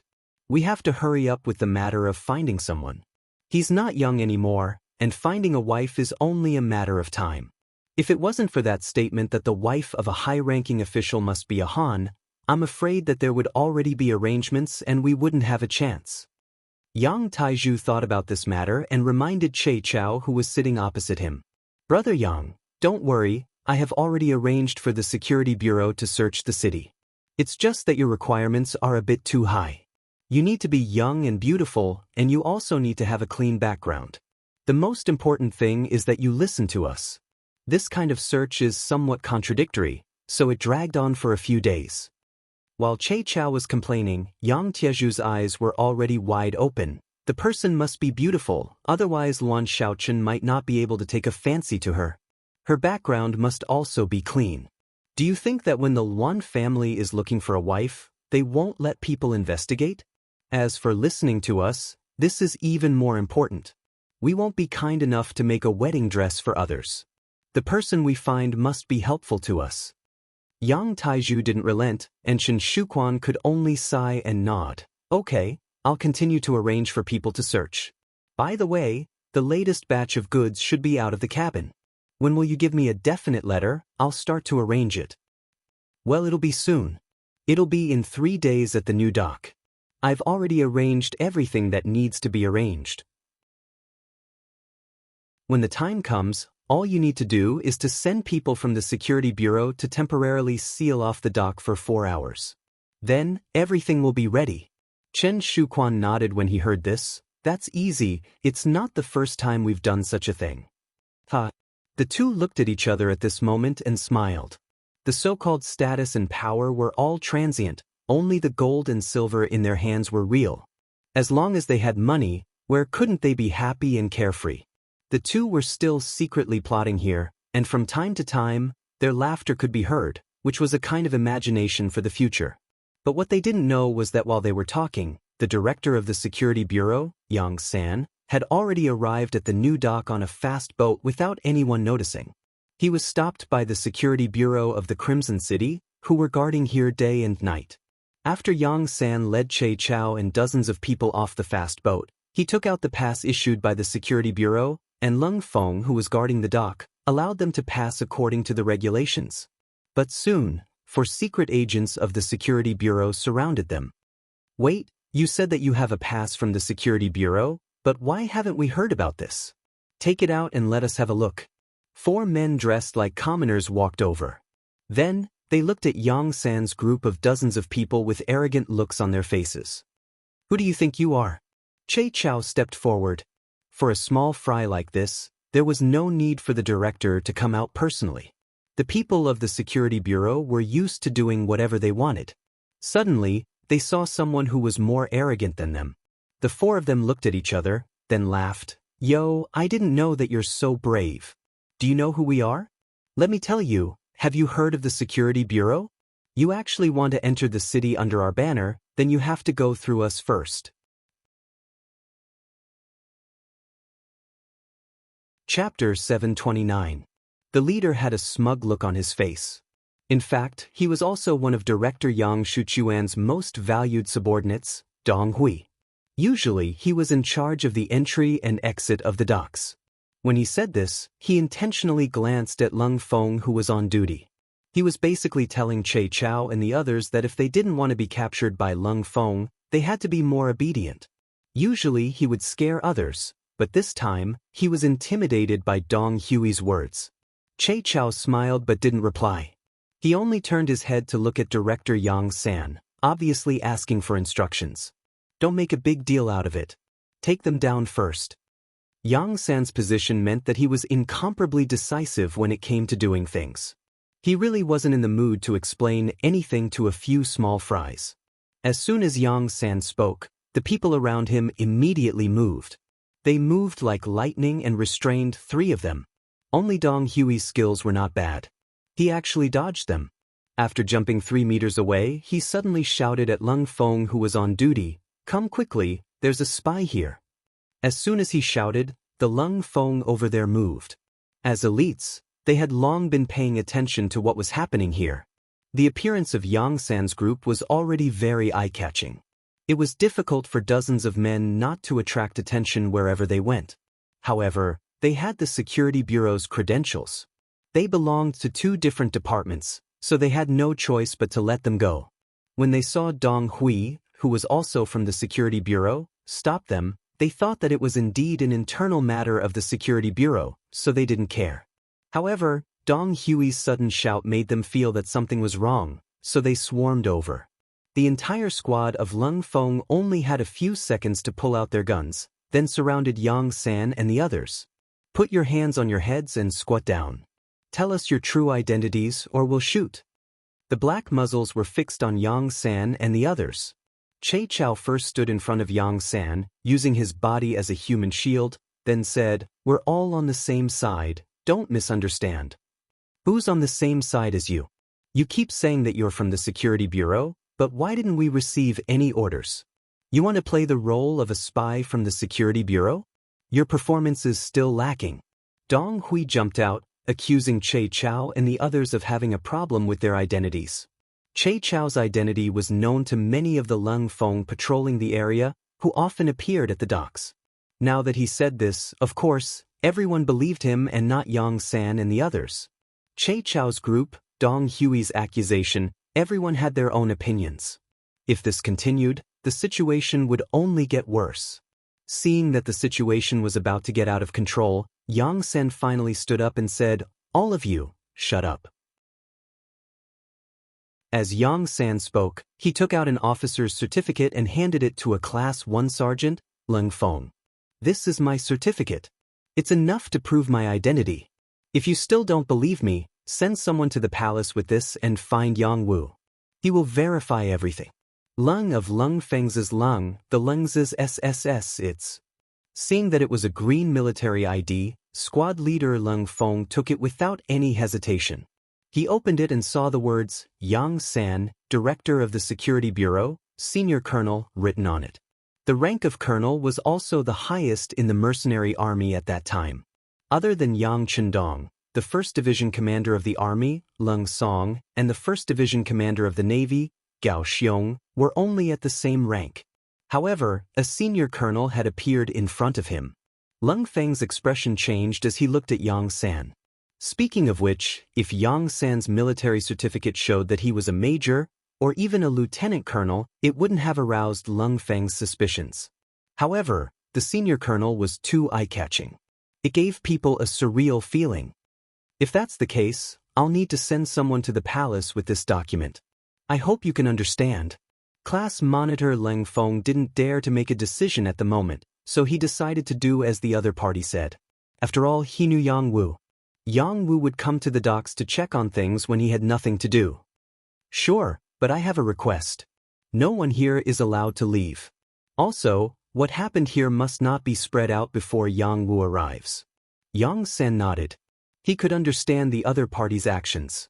They were also doing things according to the rules, but he wouldn't allow others to ruin his big plan. All right. Class Monitor Lung Feng was also very straightforward. After making a promise to Yang San, he sent the vice squad leader out and told him to ride a bicycle to the palace to see Yang Wuyi. Lung Feng didn't speak to him. Instead, after looking at the document, his attitude changed greatly. In Dong Hui's eyes, all of this gave him a bad feeling. The other party claimed to be from the Security Bureau, but he had never seen them before. Moreover, judging from Lung Feng's attitude towards them, they seemed to be of a very high rank. Could it be that the other party was his superior? When he thought about how the security bureau mostly communicated through a single line, such a possibility existed, his expression became somewhat ugly. The mission that Director Chen Shuquan had given him was to watch here and not allow strangers to come ashore. If there were any, he had to report it. For the sake of his duty, he prepared to leave quietly. But just as he took a step forward, Yang San's voice rang out. You are very smart and know how to see the situation. It's just that you followed the wrong person. If you can turn over a new leaf, you can be considered a promising talent. He didn't think that his actions would be seen by others. At this moment, Dong Hui knew that he couldn't leave, so he could only turn his head and chuckle. Then he stood there and waited. He was following orders, and what he did was in accordance with the rules. There was really no need to be afraid of others. Both parties waited here. In less than an hour, the sound of bicycle bells rang out in the distance. Following that, Yang Wu led a group of Lung Feng and appeared here. Even though it was night and the lights at the pier weren't very bright, Yang San still recognized at a glance that this time, it wasn't only Yang Wu who came. The division commander of the army's 1st Division, Lung Song, also appeared with him. Yang Wu was naturally dressed casually, while Lung Song was indeed wearing a senior colonel's military uniform. The 2 bars and 4 fours were extremely dazzling under the light. Seeing that the division commander had arrived, the platoon commander at the pier immediately stood at attention and saluted. Lung Song stopped the bicycle and casually bowed to the soldiers of the Lung Feng. He strode over to Yang San with a smile on his face and said, Chief Yang, why didn't you say anything before coming? This is a surprise attack, isn't it? Seeing that not only did the division commander know Yang San, but his attitude was also so warm, the platoon commander at the side naturally retreated to the side. At this moment, Dong Hui's expression also turned ugly. It was obvious that he had made a mistake this time. It seemed that not only was the other party one of his men, but his position was also quite high. Yang San returned the military salute to Lung Song, but there was no smile on his face. After the salute, he said to Che Chao, Restrain these 4 people, I want to interrogate them later. After making some simple arrangements, Yang San looked at Lung Song and glanced at Yang Wu. He only said one sentence, Young master is very angry this time. With just one sentence, Yang Wu, who was incomparably famous in Crimson Nest City, who was called Yang Wei, immediately lowered his head. Just one sentence was enough to show that the young master was dissatisfied with him. As one of the first 5 servants of the Yang family, they were different from the others. Others might have to rely on military merits to be promoted, but their status rose along with Yang Xie's continuous growth. If one had to describe it, they were the same as the eunuchs by the emperor's side. They only needed to serve Yang Chendong well. It could be said that a single sentence determined their future and life. Now that the master was angry, it meant that Yang Wu didn't do his job well. Yang Wu felt very ashamed. Seeing Yang Wu lower his head, Yang San didn't say anything else. Instead, he looked at Lung Song and said, Young master is also very dissatisfied with your work. Crimson City is Yang Xie's foundation, yet such a big thing happened. You didn't notice it, didn't report it, and didn't solve it. This time, you lost points. Yes, I will reflect. Lung Song also lowered his head, looking like he had done something wrong and was very regretful. Logically speaking, with his position in the military, Lung Song was the 1st Regiment commander of the army, the 1st Division commander of the army. Other than Yang Chendong, very few people could suppress him, not even Yang San. However, the problem was that Yang San came as an imperial envoy to solve the problem. His position was completely different. He came as a representative of the 6th young master. What he said was also instructed by the 6th young master. Other than admitting his mistake, he could only cooperate. There is no use in reflecting. The young master wants to see results. I hope that you can redeem yourselves and cooperate with my work. If you can't even do this well, I can only report the truth to the young master. When the time comes, if your positions change, don't blame me. Yang San didn't want to have any deep contact with Lung Song. Although the other party was also in a high position, he was very clear about his own identity. He was a servant of the Yang family, one of the young master's people. He only served the young master and didn't need to care about other people's feelings. Moreover, as the head of the security bureau, if he had too much contact with important members of the military, in the eyes of others, it was inevitable that they would have other thoughts. If that was the case, he couldn't imagine what the result would be. Yang San's official words fell into Lung Song's ears. He didn't even dare to have any thoughts of objecting. Yes, Lung Feng of the army will definitely cooperate. We will definitely cooperate. Very good. That was to lock up Lung Feng in this class first. It's not that they did anything wrong, but this is an important matter. We can't be careless in the slightest. My arrival is still a secret and definitely can't be spread. Understand? Yang San was satisfied with Lung Song's attitude. He took this opportunity to give his first order after coming ashore.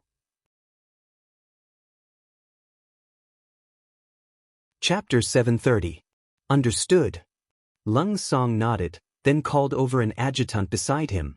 He whispered a few words, and someone immediately went to implement this matter. Just as Lung Song finished making the arrangements, Yang San spoke again. From today onwards, the dock will look the same as usual on the surface, but in fact, any personnel and goods entering or leaving the dock will need my permission to go out to sea. In order not to alert the enemy, you can make a move at sea. In short, the dock must be safe and sound. This matter will require Division Commander Lung's attention. As for the matters at sea, I will visit Division Commander Gao Xiong and explain it to him. Good. There are no problems on my side. I will personally arrange for people to guard here. Absolutely nothing will happen. Lung Song patted his chest and promised. Thank you for your hard work. Everyone, do what you are supposed to do. Later, write down everything you know about Yang Taizhu and Chen Shuquan on a piece of paper and have someone send it to me. I want to know more about them. Yang San's businesslike face gave off a huge psychological pressure. After saying this, Yang San turned and walked over to Dong Hui and the other three. After arranging the external affairs, it was time to deal with the internal affairs of the Security Bureau. At this time, Dong Hui was no longer as lively as before. Instead, he had a face full of respect and worship. From Che Chao's mouth, he finally knew who he was facing just now. It was actually the boss of the Security Bureau. This made him excited, but also a little afraid. He was excited because he had worshipped the bureau chief for a long time. Now that he could finally see his idol at such a close distance, his heartbeat had already sped up countless times. He was afraid because he had stopped the other party and even almost made a move on him. He didn't know what kind of punishment he would receive for doing something wrong. With these feelings of apprehension, Dong Hui knelt on the ground with a plop the moment Yang San strode into the duty room at the side of the dock. At this moment he only had one thought, and that was to do his best to make up for what he had done wrong. Yang San boldly sat down on a chair in the duty room. He looked at Dong Hui, who was kneeling on the floor and didn't even dare to raise his head, and said, I heard that you are Qin Shuquan's trusted aide. Have you ever participated in his matters? He thought that the director would reprimand him for his actions just now, but he didn't expect that the director was talking about something else. After a moment of hesitation, Dong Hui immediately shook his head and said, I'm from the Security Bureau. Usually, I only come into contact with Director Chen for work matters, such as guarding the docks and keeping an eye on all suspicious people. As for Director Chen's private affairs, I have no right to participate, nor will I participate. With just a few words, Dong Hui had already made his position clear. That was, he was only Qin Shuquan's subordinate. The reason why he was chosen as Qin Shuquan's confidant was because of his ability. As for personal friendship, there was really nothing to it. This was also one of the rules of the Security Bureau. There was only work between superiors and subordinates, and there was no personal relationship between them. This way, it was possible to avoid any feelings between the two parties and make them emotional during work. When Yang San heard Dong Hui's words, he nodded in satisfaction. He was not worried that this person would dare to lie to him. The internal rules of the Security Bureau were very strict. If he deceived his superior, it would be difficult for him to die even if he wanted to. Moreover, there were some things that he only needed to send someone to investigate and he could come to a conclusion. Dong Hui should know this. In this way, Dong Hui should not be involved in Chen Shuchuan's affairs much. From this point of view, this person could still be used. If he performed well, it was not impossible to put him in an important position in the future. He thought that Che Chao was going to replace Chen Shuchuan's position, but he was a newcomer and couldn't sort out many relationships for a while. If he had the help of a local snake like Dong Hui, then the progress of the work would definitely speed up. Yang San had an idea in his mind. When he looked at Dong Hui, who was kneeling on the ground, he was no longer as cold and ruthless as before when he spoke. Dong Hui, I believe what you just said for the time being, but you should also know that if you lie to me, what will the consequences be? Yes, your subordinate knows, so your subordinate will never dare to lie to the director. Dong Hui hurriedly kowtowed to the ground. At this moment, he just wanted to dig out his heart to show the director that he really didn't participate in some of Chen Shuchuan's specific affairs. In fact, it was not that Dong Hui didn't want to, but that Chen Shuquan was being careful. Since it was a secret, of course, the fewer people who knew, the better. Besides, once the matter was known by his subordinates, if one of them contacted the headquarters and reported the matter to the director, wouldn't he be shooting himself in the foot? Yang San also thought about this problem, so he initially ruled out the possibility that Dong Hui was involved in the smuggling incident. Even if the other party didn't have this motive and condition, Yang San could say something openly. Very well, I hope you haven't participated. If so, your opportunity to make a contribution will come. To tell you the truth, this time, the director came in person to solve some of Chen Shuchuan's personal problems. If there is no accident, he can no longer be competent for the position of the director of the Crimson City Security Bureau. There are still a lot of things to do next, and even the entire Crimson City Security Bureau will undergo a big reshuffle. If you perform well, you can still stay and be entrusted with important tasks. As for where to go, you can make your own choice. What choice was there? One was heaven, the other was hell. Dong Hui didn't even want to think about it more. He immediately said, Director, please rest assured, I will perform well and actively cooperate. Raise your head. Since he was going to continue to use Dong Hui, and in order not to alert the enemy and arouse Chen Shuchuan's suspicion, Yang San decided to add more weight to Dong Hui and give him a good reminder. Hearing this, Dong Hui raised his head and saw Yang San glaring at him. Remember, if you dare to have any selfish motives or ruin things, I promise you that you will suffer a fate worse than death. Your family and relatives will suffer the same fate, understand? Understood, understood. Dong Hui was really frightened by this gaze, but after raising his head, he immediately lowered it again, trembling all over. After convincing Dong Hui, or putting enough pressure on him, Yang San walked out of the dock's duty room. He looked at Che Chao, who was guarding the door, and said, There shouldn't be any problems with this person, but you still need to send someone to check on him. If you're sure there's no problem, use him well. He should be one of your capable assistants in the future. Yes, Director, subordinate understands.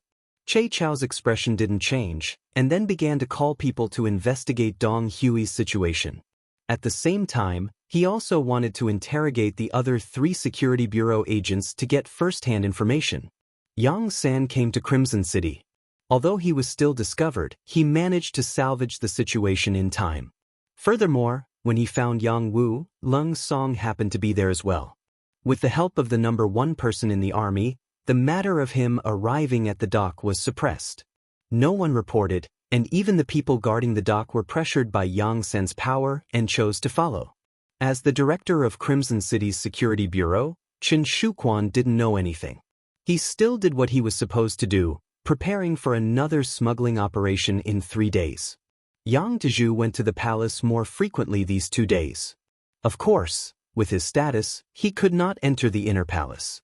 He could only meet his wife, Lin Lin, who he spent a lot of effort to catch up with, in the outer palace.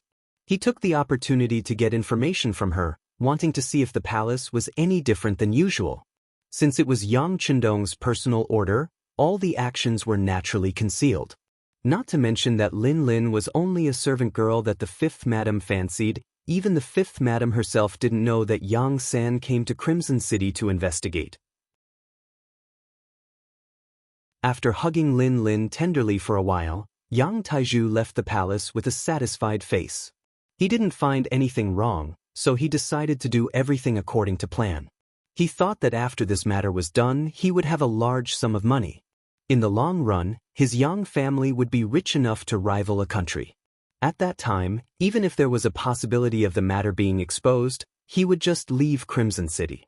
After he had enough money, even if he formed a team, building a country wouldn't be a problem. Yang Taiju was sometimes a little arrogant. Since Yang Chendong could do it from scratch, why couldn't he do it with so much money? Nobles, generals, and ministers, it was better to have guts. Doing too much injustice leads to one's own destruction. This sentence was said by the ancients, and the truth also proved the authenticity and reliability of this sentence. 3 days later, when the time came to 9:30 p.m., when the docks began to return to silence, Director Chen Shuquan appeared on time. Just like the previous times when he smuggled goods, he still used the name of the Security Bureau, saying that he wanted to secretly transport a batch of goods out to sea. With this name, when he brought 60 to 70 carriages of goods all the way to the new docks, no one dared to check. The green light all the way let the goods be sent to the long-prepared cargo ship. While the goods were being loaded, Director Chen Shuquan took out a box of Aries brand cigarettes from his pocket. He took out a stick and put it in his mouth, then took out another stick and handed it to the head of the Security Bureau, Dong Hui. It had to be said that cigarettes could not only reduce stress and loneliness, but also play a strong role in communication. The cigarette was lit, and the relationship between Chen Shuquan and Dong Hui seemed to be a lot closer at this moment. Dong Hui, did anything happen at the docks during this time? When he said this, Chen Shuquan's eyes narrowed slightly, as if he could see through Dong Hui's heart.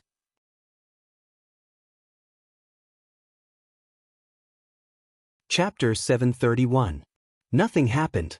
Everything is normal, Yizichen said. Dong Hui said with a smile, but his heart was beating like a drum. After all, Chen Shuquan was his superior, and he really had no confidence in lying in front of his superior. Fortunately, he was very smart and did not dwell on this matter. Instead, he took the initiative to change the topic and asked, "Director, are these things to be given to the Security Bureau personnel outside the island? There are a lot of these things." Chen Shuquan, who was still smiling, immediately changed his expression and said seriously, "Have you forgotten the confidentiality rules? Don't ask what you shouldn't ask. Don't say what you shouldn't say.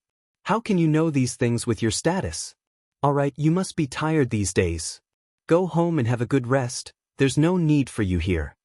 The sudden coldness caused Dong Hui to pretend to be scared. He nodded his head repeatedly and then left. Looking at his back, Chen Shuquan's heart was already filled with killing intent. His subordinate was curious about this batch of goods. This was not a good sign, and it was best to kill the other party once and for all. Dong Hui did not know that Chen Shuquan had the intention to kill him. In fact, even if he knew, he would not be afraid. Right now, his backer was the bureau chief. As for now, since he was kicked out, of course, he had to inform the higher-ups of the news as soon as possible. This was a good opportunity to perform meritorious deeds. In order not to attract Chen Shuquan's attention, Che Chao did not place one of his own people at the dock. He only did 2 things. The first was to control the sea area outside the new dock in Crimson City, and the second was to wait for Dong Hui's news. One in and one out, both points were controlled. Che Chao firmly believed that unless Yang Taiju and Chen Shuquan did not do anything, they would not be able to escape the big net he set up. But what he did not expect was that the other party would take the bait so quickly. When Dong Hui found Che Chao with sweat all over his forehead and said that their director Chen Shuquan sent dozens of carts of goods to the dock in the name of the Security Bureau, Che Chao also stood up from his chair excitedly. He often followed Bureau Chief Yang San, so he naturally knew that the Security Bureau did not inform him about the goods. In other words, tonight's action was completely decided by Chen Shuquan. Since that was the case, there was no doubt that the goods were smuggled. Very good, Dong Hui. You've made a great contribution this time. How about this? I'll give you 50 elite brothers.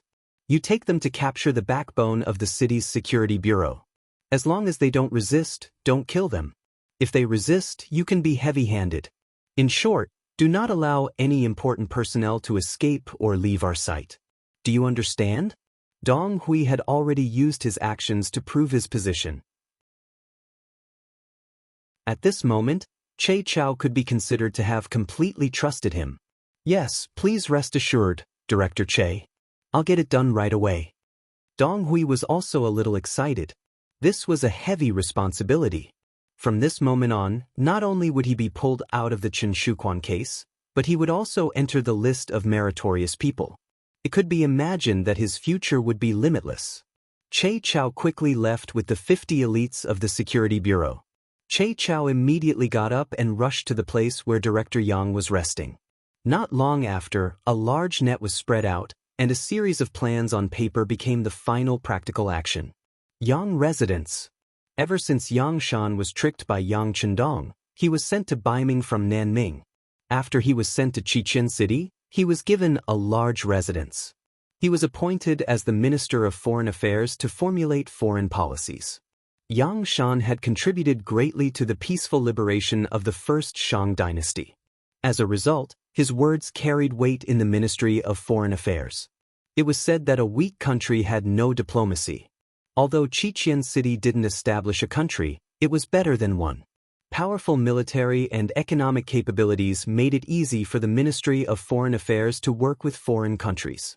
After establishing the two provinces of Vietnam and Laos, the Ministry of Foreign Affairs set up branches there respectively, and its status became even more extraordinary.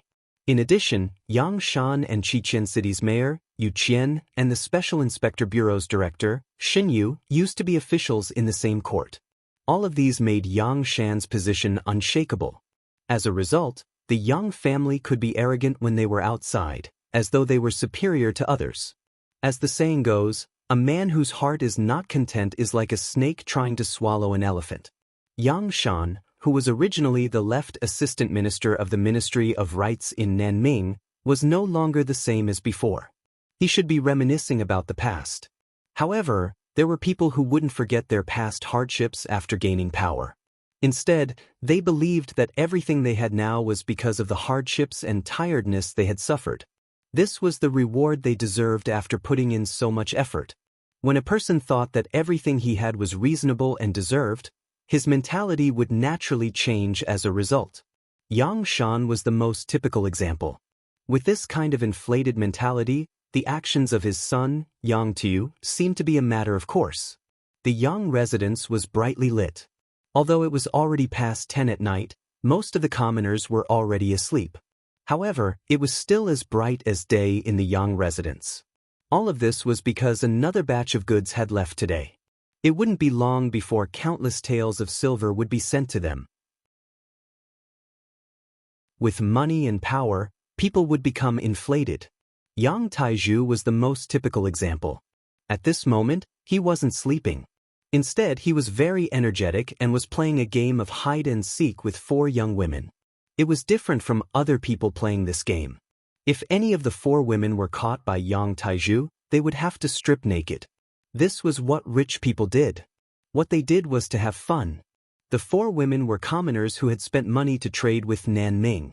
They were originally good-looking, but because their living conditions weren't good, they became sallow and emaciated over time. However, the moment they were chosen by Yang Taiju in the refugee camp, their lives had already changed. They ate well and wore warm clothes every day. All they needed to do was to become this man's plaything. When a poor person had problems even eating their fill, there was no need to talk about ideals and dignity. For a mouthful of food, the 4 women could only comply and allow Yang Taiju to humiliate them. They were angry, but they didn't dare to say anything. Even though Yang Chendong had already stipulated that true Han people weren't allowed to buy and sell privately, and they weren't allowed to be forced or restricted. However, when they fell into Yang Tieju's hands, how could they have the chance to redress their grievances? Not to mention, even if they wanted to sue, where would they find the right way to do so? In the face of the powerful Yang residents, an existence that could cover the sky with one hand, anyone could only accept their fate. Yang Taiju was in a good mood. He was in the mood to play tonight. He was prepared to capture all 4 women and sleep with them. Thus, even though it was already late at night, he still didn't have the intention to rest. From time to time, the women's screams and Yang Tieju's satisfied laughter could be heard in the residence. This wasn't the first time such a scene had appeared. The servants in the residence were almost used to it. In any case, as long as the young master was happy, he could do whatever he wanted as the master.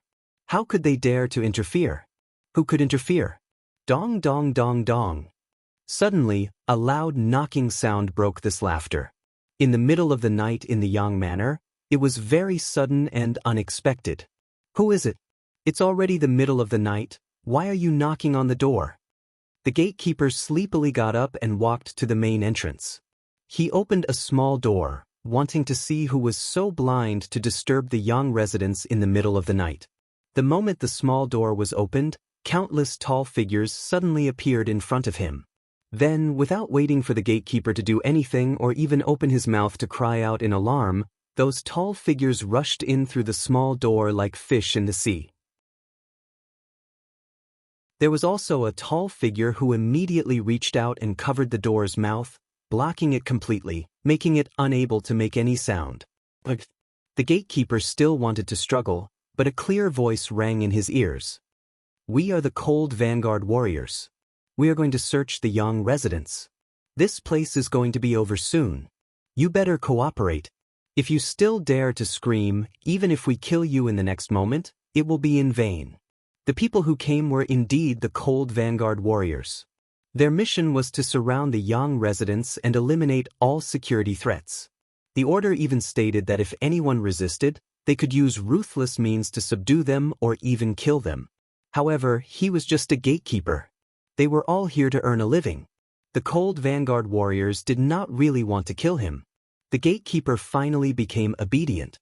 After all, when faced with a life-threatening situation, the so-called 1 month's salary was nothing. The Cold Blade Warriors walked past them and charged towards various parts of the Yang estate.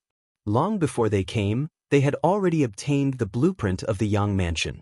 After clearly understanding the situation inside, they could ensure that they could control all the vital points in the shortest amount of time, minimizing the possible resistance and threats that might exist in the Yang mansion to the greatest extent. As more and more Cold Vanguard Warriors rushed into the Yang residence, the servants in the residence finally noticed them. Then, there was a series of shouts and screams, causing the entire residence to become chaotic. It also startled Yang Taiju, who was still playing his game. "Young master, this is bad." A lot of Cold Vanguard Warriors suddenly appeared in the residence and surrounded us. "Our armory has also been sealed by them. What should we do?" A burly man who looked like a servant rushed into Yang Tieju's courtyard and saw that there were already 2 young ladies dressed in pure white clothes. However, he acted as if he did not see them and spoke with a panicked expression.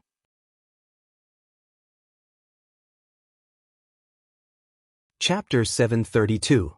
Yang Taiju, whose eyes were still covered by a black cloth, instinctively wanted to fly into a rage when he heard that someone had broken into his backyard.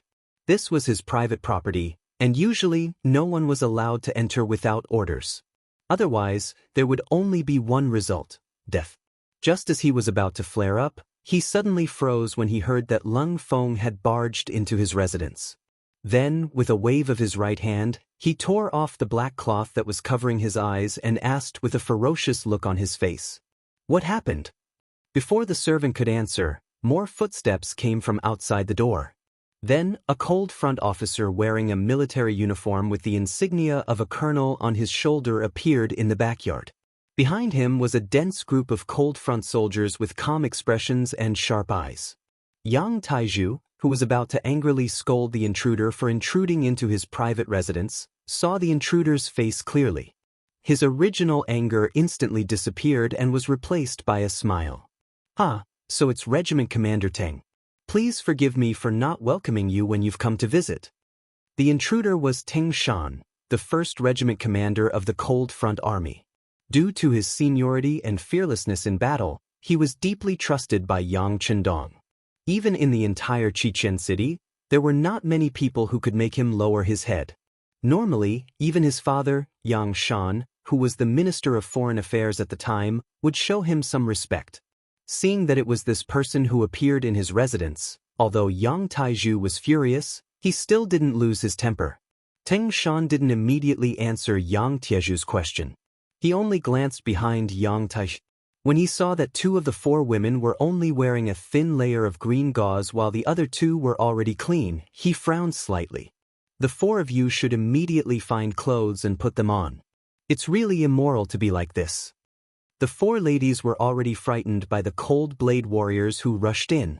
When they heard Teng Shan's words, it was as if they had heard the sound of nature. They hurriedly retreated to look for clothes, but before that, they still looked at Yang Taiju with pleading eyes. This person was their master. If he didn't say anything, they wouldn't dare to act rashly.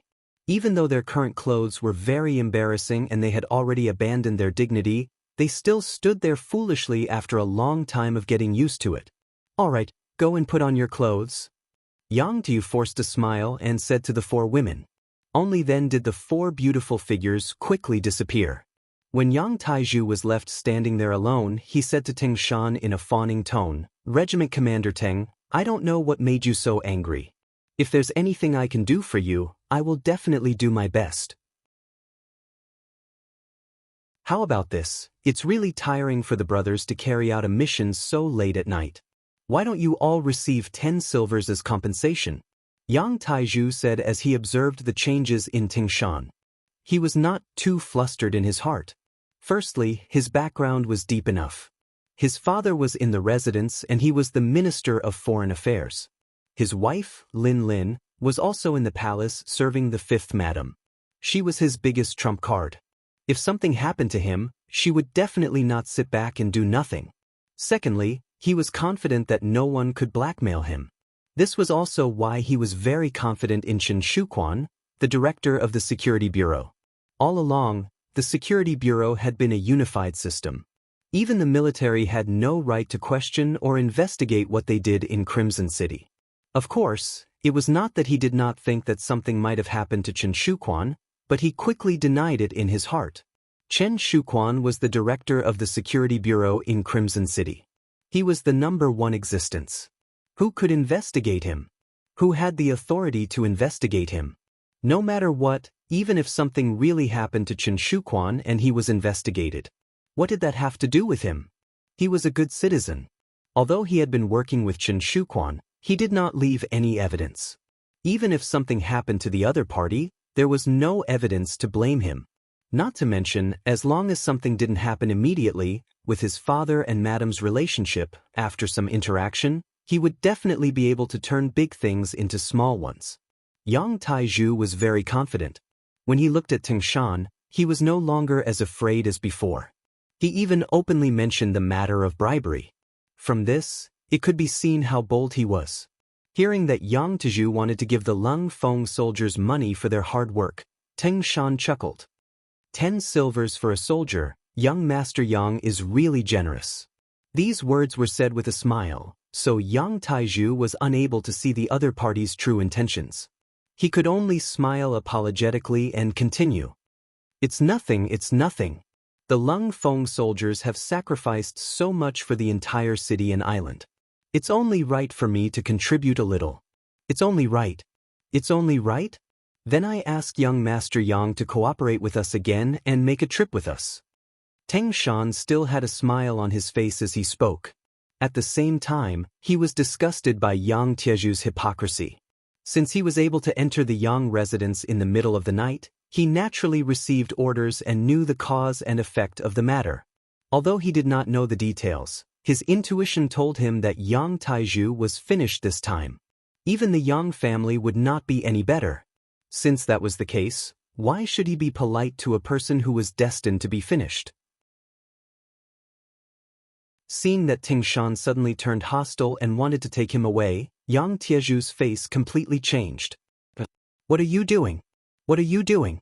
Commander Teng, are you mistaken? I'm one of your own people. I'm also an officer in the Ministry of Foreign Affairs. What authority do you have to take me away? Do you know the Ministry of Foreign Affairs? Relying on his father's relationship, Yang Taiju had indeed obtained a position in the Ministry of Foreign Affairs. He was not in charge of anything. To put it bluntly, he was just in charge of an official position.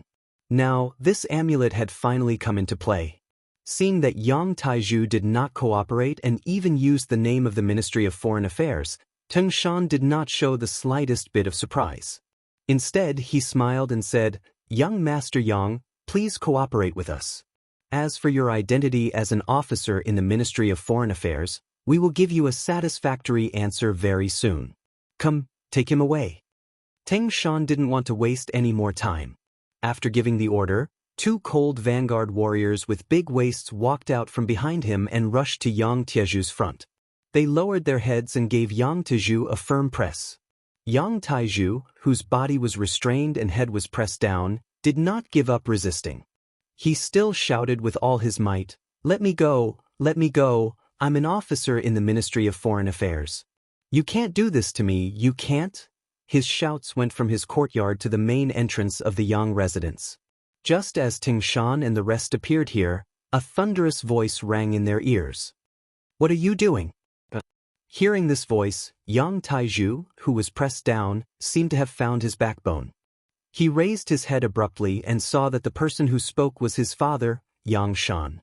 He immediately shouted, "Father, save me, father, save me. My son, don't worry. With your father here, no one can take you away from the residence. I have already arranged for someone to inform your wife. I believe she will not allow anyone to do this." Yang Shan's mountain-like voice rang out once again. At this moment, he displayed sufficient calmness. Although Yang Shan did not participate in some of Yang Tiezhu's matters, it was impossible to say that he did not know anything. His son had done a lot of things under his name.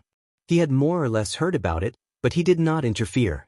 Firstly, it was because he loved his son dearly. Secondly, his son would give him a lot of gold and silver every time.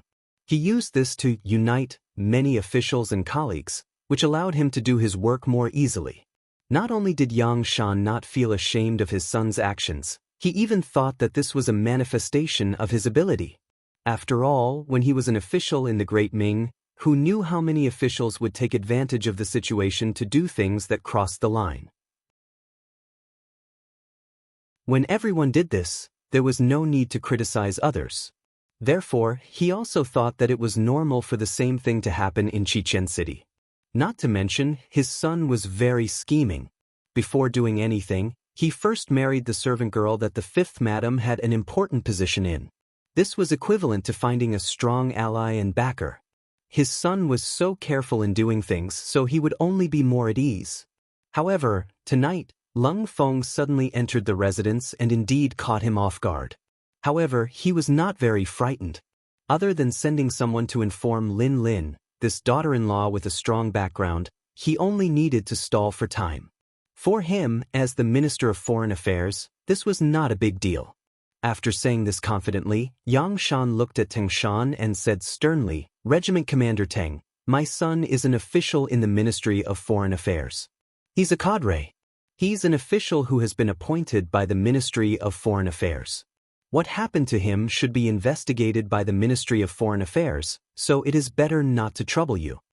The Ministry of Foreign Affairs was clearly Yang Shan treated Yang Tiezhu's matter as an internal matter of the Ministry of Foreign Affairs, so it should be handled and solved by them. Yang Shan was confident, but he thought about it carefully. Since Teng Shan had appeared here, how could it be possible that he did not have anything to rely on? Facing Yang Shan, this high official, Teng Shan's tone was very calm, but he was also very calm. He said in a businesslike manner, "I'm sorry, Minister Yang. I received the order to take young Master Yang away. As for what the Ministry of Foreign Affairs wants to do, that is your business. Please do not affect my work. I am also talking about work. I represent the Ministry of Foreign Affairs." Yang Shan did not have the slightest intention of backing down. He also shouted in a thunderous voice. It was really difficult for him. He was not young, but he seemed to be very confident.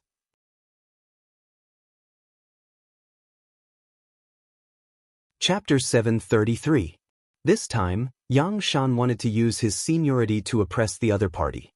It was true that Yang Qindong had his eyes on Teng Shan, but he was only a regiment commander. Facing the Minister of Foreign Affairs, there was still a lot of pressure. Just as the situation became tense, A thunderous voice suddenly came from behind the Lung Feng. I'm sorry, Minister Yang, but you can no longer represent the Ministry of Foreign Affairs. As the voice fell, a group of people walked out from behind the crowd. When they saw this group of people, all the Lung Feng involuntarily took a step back and showed a very respectful expression. This was because the three people who came were of high status. Two of them were of high status. They were Yang Wu, Lung Song, and Ma Dali. There was no need to say much about Yang Wu. When Yang Chendong was in Crimson City, he was the Minister of Foreign Affairs representative. His status was even higher than City Lord Yu Qian. Lung Song was the commander of the army's 1st Division and was known as the #1 person in the army. There were even rumors that the 1st Division would become the 1st Army. When that time came, if there were no accidents, the position of 1st Army Commander would fall on him. He was also the superior of all the Lung Feng in the city. His every move was naturally very eye-catching. The third person was Ma Dali. Although his name was very domineering and he looked very burly, he had an official status. He was the first deputy minister of the Ministry of Foreign Affairs. Someone once said that the people in the Ministry of Foreign Affairs should be eloquent and look kind. Only then would it be helpful for both sides to negotiate. A brawny man like Ma Dali shouldn't be in such a team. However, when everyone thought that it was inappropriate, Yang Chendong did the opposite. He appointed this person as the first deputy minister of the Ministry of Foreign Affairs and gave the authority to Yang Shan. The reason why he did this was because what Yang Xie needed now was a strong minister of foreign affairs. Ma Dali fit this role perfectly. For example, the shout that Yang Shan could no longer represent the Ministry of Foreign Affairs was made by Ma Dali. When the three of them appeared, the pressure on Tingshan was greatly reduced. Yang Taizhu also lowered his head. He knew very well that this situation was not something his father could handle. Perhaps when Madame arrived, she could represent 5th Madame to deal with these people. Yang Taizhu placed his hopes on his wife. Yang Shan's expression changed rapidly at this moment, especially when he saw Ma Dali appear. His eyelids twitched violently, and his intuition told him that things were not going well. However, for the sake of his son's safety, he had to hold on until his daughter-in-law arrived. So it's 5th Master Yang and Division Master Leng. Your presence brings light to my humble abode, but why didn't you inform me in advance so that I could go out and welcome you? Yang Shan was indeed someone who often dealt with people. His expression quickly returned to normal. He smiled at Yang Wu and Lung Song, as if they were old friends who had a very good relationship. On the other hand, Ma Dali, who was standing beside the two of them, turned a blind eye. Ma Dali was only his assistant. Choosing to ignore him at this moment showed how domineering he was. Yang Shan wanted to use this to tell everyone that those who were not as high as him and those who were not as high as him should not speak anymore. He would not listen either. Both Yang Wu and Lung Song understood Yang Shan's little scheme. Perhaps they did not have this kind of experience before, nor had they experienced such a secret struggle. However, they had been in a high position for so many years. Even if they had not seen a pig being slaughtered, how could they not have eaten pork? In such a big environment, it was not something that could be avoided just because one wanted to. Some things had long been accustomed to. Not only did they understand Yang Shan's little scheme, but they also knew very well in their hearts. Lung Song smiled when he saw that Yang Shan had made his move. Then he said, "It's just to catch a person. How could we alarm Division Master Yang?" When Lung Song said this, Yang Shan also smiled. Anyone could tell that this was not a hearty laugh, but a sneer. Division Master Lung makes it sound so easy. This time, the person you want to catch is my son. As a parent, I think I have the right to know what is going on. However, I wonder if Division Master Lung can tell me what crime my son committed. Do you have any evidence? Yang Shan asked in return. His voice did not contain any emotional fluctuations, but anyone could tell that he was on the verge of exploding. It seemed that if a reasonable answer was not given, he would stop them from taking the person away. Who was Yang Shan? During the reign of Renchuanji, he became an official of the Great Ming Dynasty. Later, when Zhu Qizhen took over, he was already the assistant minister of the Ministry of Rights. He had also experienced the Tumor Revolution. In the end, he went to the southern Ming dynasty under the protection and help of Yang Chendong. Such an experienced person who was used to deceiving each other had long since mastered the art of calmness. He wouldn't be so easily angered. However, he still pretended to be like this. It was tantamount to showing his determination to protect his son's safety. At the same time, he was stalling for time and waiting for his daughter-in-law to arrive. He was also testing Lung Song's confidence. He wanted to see what kind of evidence the other party had and what he needed to do if he wanted to protect his son. Yang Shan stood up. He had single-handedly carried Yang Wu and Lung Song, the two great mountains who had come to the manor. His boldness was enough, and his courage was admirable. If it was some ordinary small matter, he would have to give face and let him go if he personally stood up. What was pitiful was that this time, the order was personally given by the sixth young master. No matter how determined Yang Shan was, he could not overturn the situation this time. The reason why they did not use thunderous methods was because the batch of things that had been sent to the sea had not been shipped back. They could not be completely sure what was inside. Without any definite information, Lung Song was not in a hurry to make the final move. Instead, he chuckled and said, "This is strange. Doesn't your son know what he has done? Why is he asking me about it?" "Commander Lung, I did not do anything. You are accusing me wrongly. It is nothing more than your military being envious of our Ministry of Foreign Affairs. You are accusing me wrongly." Although Yang Taiju, who was being escorted, was restrained, his mouth was not sealed. He could still speak. Seeing that his father was exonerating him, he took the opportunity to shout and shout. Of course, no one knew how true these words were. Most importantly, Yang Wu was here. If he heard some of these words, would he think that this matter was originally due to the conflict between the Ministry of Foreign Affairs and the military department, and that was why this happened? After Yang Tieju's accusation, many of the cold front soldiers' faces turned ugly. Teng Shan, for example, wished he could give Yang Shan a tight slap across the face and let him know the consequences of slandering the military and its soldiers. On the other hand, Lung Song was not in a hurry. He just stood there with his hands behind his back and smiled. No one knew better than him that this time, he took action completely because Director Yang San personally came and arranged it. He was just following orders.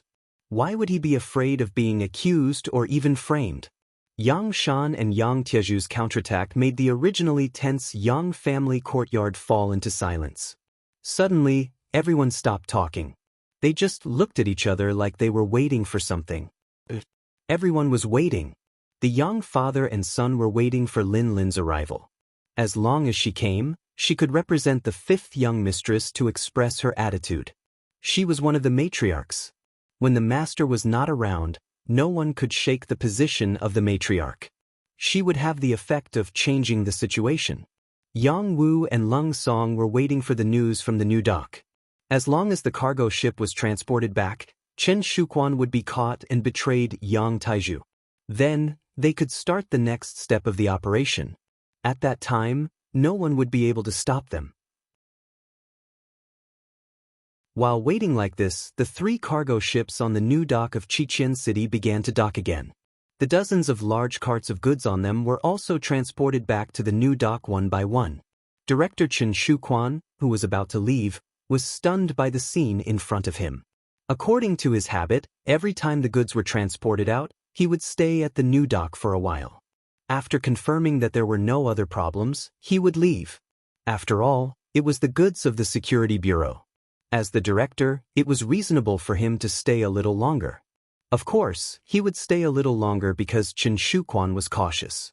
He was worried that someone would have designs on the cargo ships of the Security Bureau. If he did not stay here, what would he do if something went wrong? And it was this long stop that allowed him to see a good show. The three cargo ships that had just set out sailed back, and even the cold front navy came back with the ships. The ships were still the same ships, and the escorts were still the same people. The appearance of this scene made Chen Shuquan's heart skip a beat. He had a hunch that something bad was going to happen. He pretended to be calm and walked towards the three ships of goods that were docked at the dock. He was still far away, but his shout could be heard. What happened? Why are the goods being transported back? Director Chen, there was an order from above. We don't know what's going on. A cold front platoon leader in charge of escorting the goods said with a salute. The platoon leader really didn't know what happened. Due to the difference in status between the two of them, he was telling the truth. Chen Shuquan saw the platoon leader's respect. He seemed to see hope. His face changed and he said sternly, "Order? Who gave the order? Do you know that this is what the Security Bureau wants? There are a lot of things involved. How can they stop just like that? Send the goods out immediately. As for the order, I will take it for you.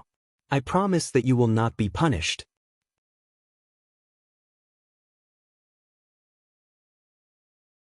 Chapter 734.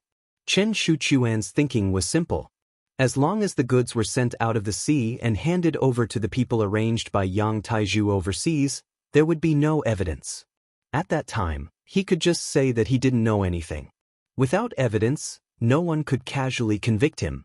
No matter what, Chen Shuquan was still the head of the Security Bureau's office in Crimson City. His words were still very authoritative. Hearing this, platoon leader Lang Feng hesitated. After all, offending the head of the Security Bureau was not a wise move. If he really wanted to target him, how could he, a small platoon leader, resist? Platoon leader Lang Feng was still in a mental struggle, hesitating about what to do. On the new pier, another group of people had appeared. The leader was a young man with delicate features. The moment he appeared, he laughed heartily. "Brother Chen, you have such great authority. Lang Feng doesn't belong to our Security Bureau, yet you can order him around as you please. You're really amazing. Who is it? Who is secretly making sarcastic remarks? Come out if you have the ability." As soon as the sarcastic remarks were heard, Chen Shuchuan's face darkened. He suddenly turned his head, looking like he was looking for someone to punish. Chen Shuquan did indeed have such confidence. Director Yang San was not in Crimson City, so he was the highest-ranking person in charge of the Security Bureau here. From a certain point of view, he could exist side by side with military chiefs like Lung Song and Gao Xiong. Even if the people from the political department came, he could still wrestle with them. Due to the confidentiality rules, the Security Bureau was independent of any system and was directly under the 6th Young Master's jurisdiction. In other words, even if Yang Wuyi appeared here, if he was unyielding, he could still face him head-on. Of course, all of this was limited to the other party not receiving the 6th Young Master's orders. Thinking about how he dared to face Yang Wuyi, what a proud existence he was. It was no wonder that when he heard people talking about him like this, he immediately shouted like a plucked rooster. "Ha, Brother Chen, I haven't been hiding in the dark. I've been standing here all this time. It's just that your standards are too high and you didn't notice me." As the laughter continued, Che Chao led a group of 20 members of the Security Bureau's operations team that had been transferred from various places to Chen Shuquan. A group of people strode over. Because it was dark, they couldn't see clearly, but Chen Shuchuan's expression had already begun to change. Since the other party was so fearless, his identity must not be simple. Moreover, the goods were right in front of him. How was he going to explain himself under such conclusive evidence? Chen Shuchuan's brain spun rapidly as he formulated various countermeasures in his mind. At this time, Che Chao had already strode in front of him. With the help of the street lights on the pier, they could finally see each other clearly. At this moment, Chen Shuchuan's face was filled with shock. "Che Chao, how could it be you? Why can't it be me?"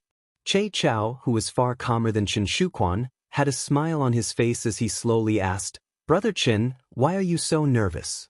Could it be that my appearance has delayed your good fortune?" When he suddenly saw Che Chao, Chen Shuquan was indeed shocked. He could not understand why the other party would appear in Crimson City and why he did not receive any news at all. However, he soon calmed down. After all, the other party's level was lower than his. Even so, what was there to be afraid of? Perhaps the other party had come to Crimson City to settle some personal matters, or perhaps to visit family and friends. At this point, it must be said that the majority of the staff of the Security Bureau lived in the dark, and the mental pressure was immense. Therefore, every year, they would have a normal holiday to return to society and be an ordinary person. Otherwise, they would be driven crazy. Qin Shuquan thought that Che Chao was probably on vacation, and he just happened to appear in Crimson City, which was why this scene was happening in front of him. It could be said that he was comforting himself, but in short, Qin Shuquan quickly calmed down and strode towards Che Chao. As he walked, he said, "Brother Che, it's not that I want to nag you, but since you've come to Crimson City, you should at least greet me so that I can do my part as a host, right?" Chen Shuquan took the initiative to get close to Che Chao, and Che Chao also smiled and replied, "Hey, I know that Brother Chen is busy, so I didn't come to disturb you. Please don't blame me." Che Chao being so polite made Chen Shuquan feel more at ease, and the smile on his face grew wider. "What do you mean by disturb? You don't treat me as one of your own. Just based on this point, you should be punished. How about this? I'll punish you with 3 cups of wine tonight." "Ha, let's go, I'll find a place to welcome you." As he spoke, Qin Shuquan's large hand had already landed on Che Chao's shoulder. Those who didn't know would think that their relationship was very good. Che Chao, who was originally cupping his fists and apologizing, was waiting for Qin Shuquan's hand to land on his shoulder. The smile on his face suddenly disappeared and was replaced by a cold expression. His large hand suddenly grabbed Qin Shuquan's arm from his chest, and then with a twist, he pulled Qin Shuquan into his embrace, and a Type 54 firearm was pressed against Qin Shuquan's temple. "I'm sorry, Director Qin, I have important matters to attend to, so I don't have the time to drink with you." The sudden change in the situation made Qin Shuquan's subordinates, who were watching everything with a smile, stunned. Then, under the conditioned reflex of their years of training, a few of them reached into their waists, pulled out the knives on their waist, and shouted, "What are you doing? Release Director Qin immediately." Don't be agitated, let's observe the situation first." Dong Hui, who was mixed in the crowd, played a role at this time. He stretched out his arms, stopping everyone from being impulsive, and gave a few of his subordinates a look. Under Dong Hui's lead, a few of his subordinates also joined the ranks of persuading everyone not to be impulsive, causing the originally tense atmosphere to be suppressed. At this time, Qin Shuquan was in Che Chao's embrace, facing his subordinates. Seeing Dong Hui's performance, his eyes seemed to be about to pop out. But at this time, he also knew that this was not the time to fight with Dong Hui. His opponent was still Che Chao. "Old brother Che, what are you doing? Do you know that everything you're doing is offending your superiors? Do you know, according to our internal family law, if you do this, not only will you die, your family won't get any benefits? Let me tell you, let me go immediately, and for the sake of our previous relationship, I can pretend that nothing happened." Chen Shuquan was still suppressing people with his power, trying to make Che Chao stop. But now that he had the initiative, how could Che Chao easily let go? He looked at the back of Qin Shuquan's head with a smile, as if he was looking at an idiot. "Director Qin, things have already turned out like this, don't you know how to repent? Tell me, where are these things going to be shipped?" "Of course it's to the Security Bureau." Qin Shuquan gritted his teeth and said, "Security Bureau? Why don't I know about it?" Che Chao asked again. "Your rank is not high enough, of course you don't know. Let me tell you, this is the director's arrangement, and it's classified as a top secret. It's already a mistake for you to know this now, do you understand?" Relying on his higher rank, Qin Shuquan spouted nonsense. Now, as long as he could get through this, he would find a random crime to take down Che Chao. In short, he would not give Che Chao a chance to ask Yang San, he wanted to silence him. Chen Shuquan was still thinking about what to do once he had the initiative, when a very familiar voice came from behind him. "I don't understand? I've never given such an order, but I don't know who you heard it from." "Of course you don't understand, this is the Bureau." Chen Shuquan was about to say something with an arrogant look, but suddenly he was stunned. This voice was so familiar, it sounded like the Bureau. Directors. Che Chao seemed to know what he was thinking. He loosened his grip slightly, allowing him to turn his head. When he turned his head, he saw Yang San in front of him with a fierce face. Immediately, Qin Shuquan's legs turned to jelly, and he could no longer stand. With a plop, he sat on the ground. The main culprit had appeared, and Chen Shuquan knew that everything was over. The irrefutable evidence was right in front of him.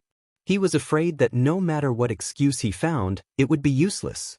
When he thought of the director's means and the family law of the Security Bureau, it was really difficult for him to die even if he wanted to. His face turned pale at this moment. Bureau. Director, I was wrong. Yang Tiju forced me to do everything. I was too greedy. Yang San didn't say another word, so Chen Shuquan confessed everything. Now, he no longer hoped for a future, or even to live. He only hoped for a quick death and not to implicate his family. He was very grateful. Chen Shuquan was so cooperative, and Yang San stood there and listened coldly. After listening to Chen Shuquan, he sighed softly. Chen Shuquan, you've been in the Security Bureau for a long time, and your name is on the 6th Young Masters list. Do you know that your future is limitless? Do you know how many generations your descendants will be proud of having you as their ancestor? But now, because of your wrong decision, everything is gone. Yang San could not say whether he was lamenting or feeling pity for Chen Shuquan. He shook his head several times. It was obvious that this result made him a little sad. After all, it was not easy to cultivate a talent, and they had known each other for so many years, it was impossible to say that they had no feelings for each other. Now that he had made a mistake, a big mistake, it also meant the end of their friendship. It was no wonder that Yang San was a little sad. Yes, I know that I have done something wrong this time. I am willing to confess everything, and I am willing to testify. I only hope that the director will not implicate my family and give me a quick death. Chen Shuquan could feel the sadness in Yang San's heart. How could he feel good in his heart? But since he had embarked on this path, there was no turning back. At this time, he could only use the last trace of the director's feelings for him to make his own request.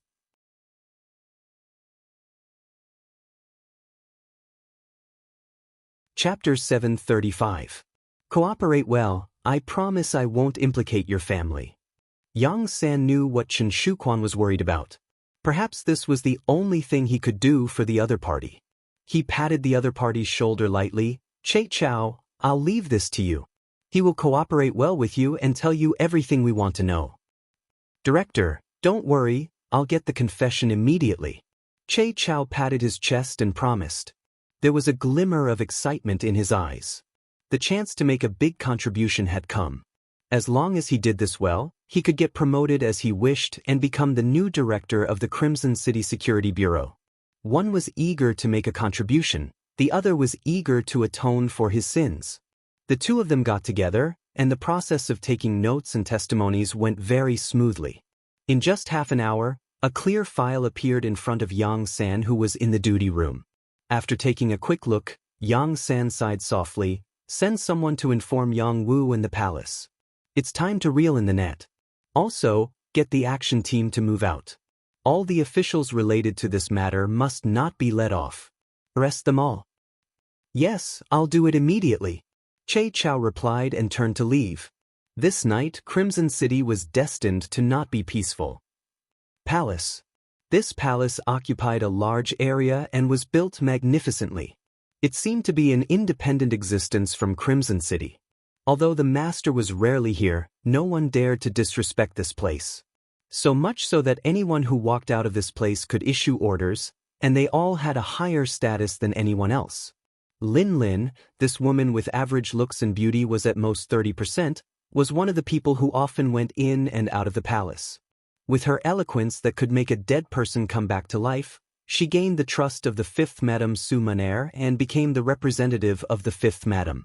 Originally, Su Maner had a personal maid named Xiao Yun. However, this maid was a little lazy. In the end, the purchasing of the necessities of the palace fell to Lin Lin, who had been by Su Maner's side since she came to Crimson City. Lin Lin was a person who knew how to conduct herself. Not only did she know how to say nice things to make Su Maner laugh heartily, she also had a very good relationship with the other maids. In this regard, her husband, Yang Taizhu, was also very willing to spend money. With money, she could naturally bribe many people to do things for her.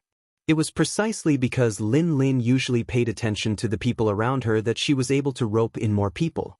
When the Yang mansion was surrounded, Yang Shan arranged for his trusted steward to leave through the secret passage in the mansion and come to the palace. Soon, a servant girl who had received favor handed the news to Lin Lin. Lin Lin, who suddenly received the news, was shocked. Although she didn't know what her husband, Yang Taiju, did for a living, seeing how generous he usually was, she could guess that the money might not be so honorable. Because of this matter, she had hesitated and considered. However, when she thought of how his father was the dignified Minister of Foreign Affairs and was the person favored by the sixth young master, it was reasonable for such a family to have some unexpected wealth. She didn't think too much about it. However, now it seemed that the matter was a little serious. Once something happened to her husband, she would have no backing and no income. How could she unite more maids in the future? This would shake her foundation. She had no choice but to save him. Lin Lin decided to take action. However, before leaving the palace, she still had a very important thing to do. That was to first obtain the support of the fifth madam. Only in this way could she be considered to have the sword of the imperial court. Only then could she do things without fear. Is madam asleep? Lin Lin came to the room where Su Munaer was resting and asked the maid on duty tonight. Not yet. Sister Lin, is something the matter? The maid on duty had a good relationship with Lin Lin and asked with a smile. I have a small matter to see, madam. On the surface, Lin Lin acted as if nothing had happened. As she spoke, she had already walked into the bedroom. When she saw Su Munaer sitting in front of the god's mirror removing her makeup, she knelt on the ground without another word. It was just an action without a word, but it gave Xiao Yun a fright. Su Munaer, who was sitting there, also saw everything that happened behind her through the divine mirror. She was also shocked. Ling, what happened? Why do you have to be so respectful? It was just like how Yang Chendong asked his subordinates not to kneel for no reason. In the palace, unless it was an important occasion, there was no rule to kneel. Madam, please save Ling. Save the life of my husband's family. With a tear-stained face, Lin Lin looked like an excellent actress at this moment. She spoke as if she had been wronged. What's going on? Stand up and talk. Su Munaer's expression became much more serious when she heard this. This maid who was very considerate of her was married to the son of the Minister of Foreign Affairs, Yang Shan. What exactly happened that even Minister Yang was unable to save her? Su Munaer, who had already thought of the wording, started to distort the truth. She said that Minister Yang had long made people jealous because of his high position and power. She said that the Yang family had a relationship with Madame again, causing some people to be jealous. She said that it was not a matter of a day for everyone to overthrow Minister Yang and so on. In the end, Lin Lin said bluntly, Madam, the downfall of my husband's family is a small matter, but it will affect Madam's reputation. What's more, there will be people who want to take the opportunity to attack the sixth young master's prestige. This is a big matter. The sixth young master is not in the city all year round, and the development of the city is so prosperous. It's hard to tell what's in a person's heart. Su Munaer did not pay much attention to the previous words. Even if it involved herself, she did not pay much attention to it. It was enough for her husband to know what kind of person she was. As for the opinions of others, she did not care at all. Because without her husband, she was probably a dead person now. It was hateful that she believed the one-sided words of a villain and even had delusions of killing her husband. Now that she thought about it, she really regretted it. All of this made Su Munaer extremely grateful to Yang Chendong. She would not allow anyone to threaten her husband's safety, even if her reputation was damaged. Now that she heard that someone actually had such an idea, how could she not be angry? She glared and said, How preposterous! Is it true that because my husband is not around, some people want to indulge in wild fantasies? Yes, madam. This matter is not a small matter. Please make a decision. Seeing that Su Munaer had fallen into a trap, Lin Lin was overjoyed and continued to instigate her. Lin Lin was asking what to do next. Should she help the Yang family? In this way, it would be equivalent to indirectly helping her. Su Munaer understood the hidden meaning in his words. After thinking for a while, she said, Then go and take a look. If they are trying to frame you, then let them investigate seriously. If they really did do it, then even you are not allowed to speak carelessly. Su Maner was still smart. She did not make a conclusion about things that she did not understand. Instead, she wanted to base it on facts.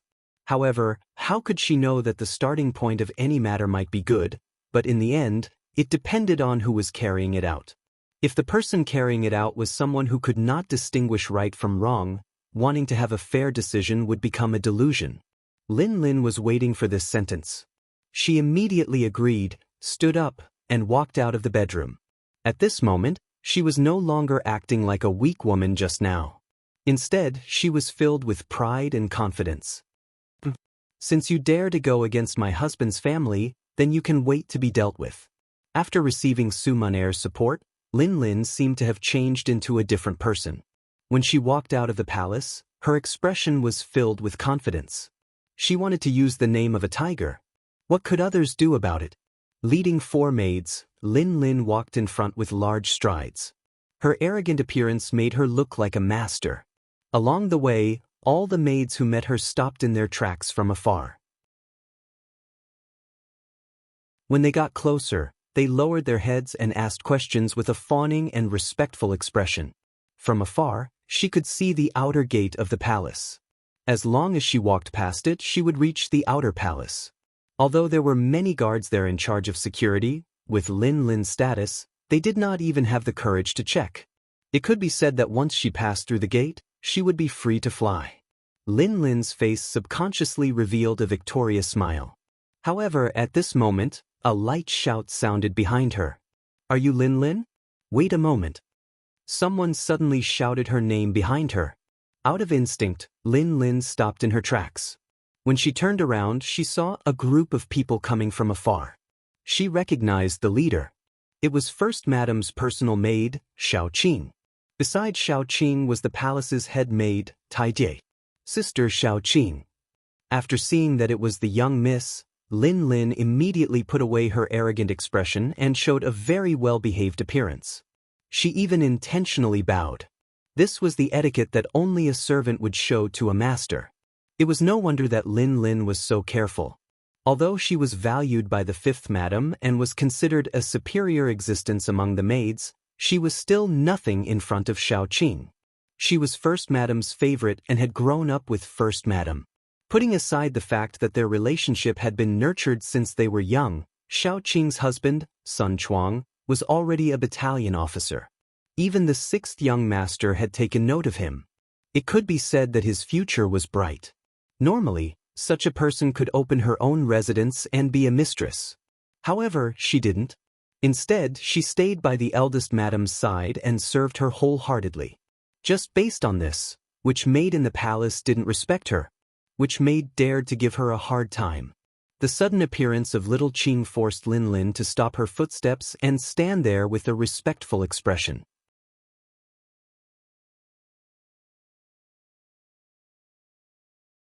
Chapter 736.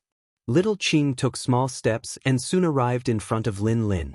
She first looked her up and down and then asked with a smile, "Little sister Lin Lin, it's so late. Where are you going?" If someone else asked her this question, Lin Lin could choose not to answer. They were all maids. One served the First Madam and the other served the 5th Madam.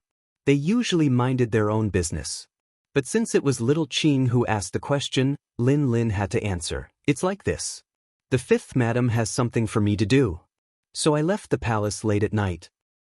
"I see. Since it's like this, you don't have to go. Go back and wait for the news." Little Qing nodded and then said slowly, "HM?" Lin Lin was also confused by this sentence. She looked up and said to little Qing, "Sister Little Qing, I don't know if you didn't hear clearly. I went out this time on the 5th Madam's orders." I know. That's why I told you to go back and wait." Little Qing didn't wait for her to finish and stopped her. Then she turned her head and looked at the 8 maids behind her, especially the leader, Tai Jie, and said, "Listen well. Send little sister Little Qing and the others back. Don't wander around outside." After saying this casually, little Qing turned and left. She didn't even want to explain. The 8 maids behind her all stayed and stared at Lin Lin and the others. It seemed that if they didn't listen, then don't blame them for being rude. She was stopped. Even though it was little Qing who gave this order, Lin Lin was still a bit unconvinced. Although she could go back and ask Fifth Madam again, it would inevitably delay time. Who knew if there would be any changes in the situation? So her eyes moved and she looked at the 8 maids surrounding her. She smiled and said, "Sisters, we're all maids and it's not easy for us. Why don't you make it easy? If you do me a favor, I will remember it in my heart." As she spoke, Lin Lin took out a stack of banknotes from her sleeves. The smallest banknote on the stack was worth 100 taels. She took out 800 taels.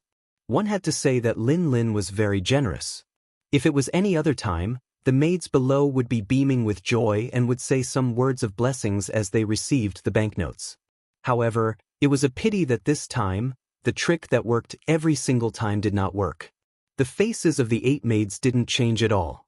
The leader, Tai Die, acted as if she didn't see the banknotes and said, "Lin Lin, you'd better not make things difficult for us. Be obedient. Otherwise, once we start fighting, it will be really embarrassing." After getting the cold shoulder, Lin Lin's face became very ugly. She gritted her teeth and said, "Okay, then I'll go find the 5th Madam. I don't believe that there's no justice in the palace." As she spoke, she turned around angrily and walked straight to the palace where the 5th Madam was resting. At this time, Lin Lin didn't know that her backer, the 5th Madam, had been invited to the 1st Madam's palace. Not only Madame Wu, but Madame Shui, the 3rd Madam, was also there. At this time, they were reading a telegram sent by Yang Chendong, which talked about some things about Yang Taiju. Su Munair had just left when she received a message saying that the 1st Madam had invited her. In the days when Yang Chendong was not around, the master of the palace was naturally the 1st Madam, Hu Yen. Now that the 1st Madam had given the order, not to mention that she had not yet rested, even if she had rested, she still had to get dressed and get up. Su Munair didn't dare to delay. With the help of the maid, Xiao Yun, she put on some light makeup and rushed to the 1st Madam's palace with a group of maids. As soon as she entered the hall, she saw that Hu Yen and Madame Shui had already taken their seats. "Fifth sister, you're here? Come and sit." Seeing Su Munair appear, Hu Yan's face didn't have the slightest hint of anger or condemnation because she already knew that Lin Lin's actions were carried out behind Su Munair's back. In fact, this sister of hers didn't know anything. Su Munair really didn't know anything. Since the 1st Madam called her, she naturally sat down. Then, she smiled and asked Hu Yen, "Sister, what happened?" Something must have happened for them to call her over so late at night. Su Munair's IQ wasn't low. She didn't think that the sisters would gather at this time just to chat about their daily lives. This time, before Hu Yen could speak, Madame Shui had already passed the telegram to her. "Fifth sister, you should take a look at this first." With a face full of doubt, Su Munair took the telegram from the maid, Xiao Yun. When her gaze fell on the contents of the telegram, Su Munair's expression quickly became a little ugly. Perhaps a telegram to others could be sent more simply, as long as the meaning was clear. But how could Yang Chendong be stingy with his words when sending a telegram to his wife? In this telegram, Yang Chendong explained everything very clearly. He even mentioned Lin Lin's name. Although some things couldn't be described in such detail like when they met, the mention of Lin Lin's name already explained a lot of things. While Su Munair was still digesting this news, Hu Yen had already opened her mouth and said, "This time, my husband is really angry. He risked his life at the front lines to fight for the world, working hard to save more Han people. But we still have to worry about our rear. Speaking of which, it's really our fault." It was a simple sentence, but Su Munair's expression froze when she heard it. She knew that she had really done something wrong this time. She had actually mistakenly trusted a maidservant and unknowingly passed on such a wrong signal to others, which had almost led to a disaster. Thinking that if it wasn't for her bad judgment, she wouldn't have made her husband worry about this. Su Munair felt waves of self-blame. Just as Su Munair was still accepting the condemnation in her heart, Xiao Yun suddenly entered the hall. She first greeted them and bowed. Then, she said, "Madam, 3rd Madam, 5th Madam, Sun Chuang of the Imperial Army has something to discuss with you. Your husband is here. Let him in, Hu Yen said jokingly. Hu Yen said jokingly. From this point, it could be seen that she was not very angry. She, who had lived in the Hu family since she was young, was even more tired of hearing about all kinds of struggles. She had seen many servants doing bad things in the name of their master. It was precisely because of this that she didn't find it strange. Lin Lin was guilty, so she would be punished. As for fifth sister, after this incident, she should be more careful when using people. This was equivalent to having an effect. Xiao Yun, who was teased by her master, blushed. After agreeing, she went out to pass on the message. Soon, Sun Chuang, who had the rank of major, walked into the hall. He strode in, but once he entered the hall, he knelt on the ground without raising his head. He knew very well what kind of status the three people in front of him had. If he casually looked at them, it would be a sin. Sun Chuang of the Imperial Army greets First Madam, Third Madam, and Fifth Madam. A loud and clear voice sounded in the hall. Get up. What's the matter at this time of night? Hu Yen sat at the head of the table and asked in the manner of a host. Reporting to First Madam, news just came from the front. The matter of Yang Tieju's smuggling has been confirmed without a doubt. Not only that, his collaborator also said that there are a large number of weapons and armors in the Yang residence. This subordinate has come to temporarily close the palace gates in advance. Please allow me to do so. Sun Chuang's head was still lowered, but he did say a fact and result that the women did not expect. Are they going to rebel? When Hu Yen heard this, she was also shocked. It was common for subordinates to do some evil things in the name of their master, and it was also very difficult to truly prohibit it. However, the matter at hand involved military supplies, so the nature of the matter had changed. Among the three women, when Su Maner heard this, she was so scared that her face turned pale. Even the newspaper in her hand fell to the ground. At this moment, she finally knew what kind of end she had gotten for her nepotism. And it was her husband who had sensed all of this. If her husband had not seen through everything, what kind of result would there be? Would there be a day when someone would threaten the safety of the palace? If her two sisters were really hurt because of this, wouldn't she be guilty of the most heinous crimes? At this moment, Su Maner hated Lin Lin to the core. She had trusted her so much, but she had indeed used her name to help the evildoer. Something big had almost happened. It was truly unforgivable. Third Madam's expression also changed abruptly. Then she looked at First Madam Hu Yen and said, Sister, the matter isn't that serious, right? Isn't Yang Wu at Yang Shan's place? He shouldn't give them a chance to resist. Isn't it better to be on guard? Hu Yen shook her head lightly. It was better to be safe than sorry. When she thought about how someone really threatened the safety of the palace, it was fine if something happened to her and the others, but she was afraid that it would cause her husband to go crazy. If that happened, many plans would be disrupted. This was the most terrible thing. Her husband was risking his life at the front. It was fine if they could not provide any help, but they definitely could not be a hindrance at the back. Thinking of this, Hu Yen said decisively, All right, we'll do as Battalion Commander Sun says. Seal the palace for now. If there aren't enough troops, you can deploy troops nearby. In a while, I will ask Xiao Yun to give you the token that my husband gave me. Yes, Sun Chuang understands. Sun Chuang left with large strides. Holding the token that Hu Yen gave him, he mobilized a cold front battalion to protect the palace. And inside the palace, the three madams also returned to their own palaces. Su Maner also returned, but her expression was not good. Thinking about what she had said before the three sisters separated, she would definitely give them an explanation. On the way back, she clenched her right fist several times, loosened it, and clenched it again.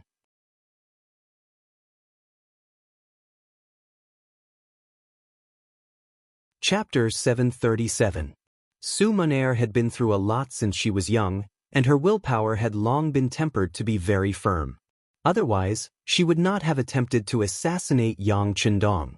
But recently, or rather, ever since she came to Crimson City, she was completely protected. Every day, there were people serving her in the palace. Over time, her wildness had been worn away, and she had become much purer. She originally thought that her life would be like this. One day, when she gave birth to a child for her husband, she would be happy for the rest of her life. But now, it seemed that conflicts were everywhere. If she was careless, she might be consigned to eternal damnation. Fortunately, her husband was reasonable and understood people's hearts. Her sisters were also kind-hearted and did not have the intention to blame her. If it was someone else, this matter would probably be enough to put her to death, and she would never be able to make a comeback. Since her husband understood her so well, then not only did she have to clean up the beginning and end of this matter, she also had to do some other things. She was lazy from staying in the palace every day. It was time for her to stretch her muscles and bones. As she thought about it, she returned to her palace. From afar, she saw Lin Lin, who had an aggrieved expression, walking over. "Madam, I wanted to leave the palace, but I was stopped by Xiao Qing." "How is she stopping me?" "She is clearly not giving you face."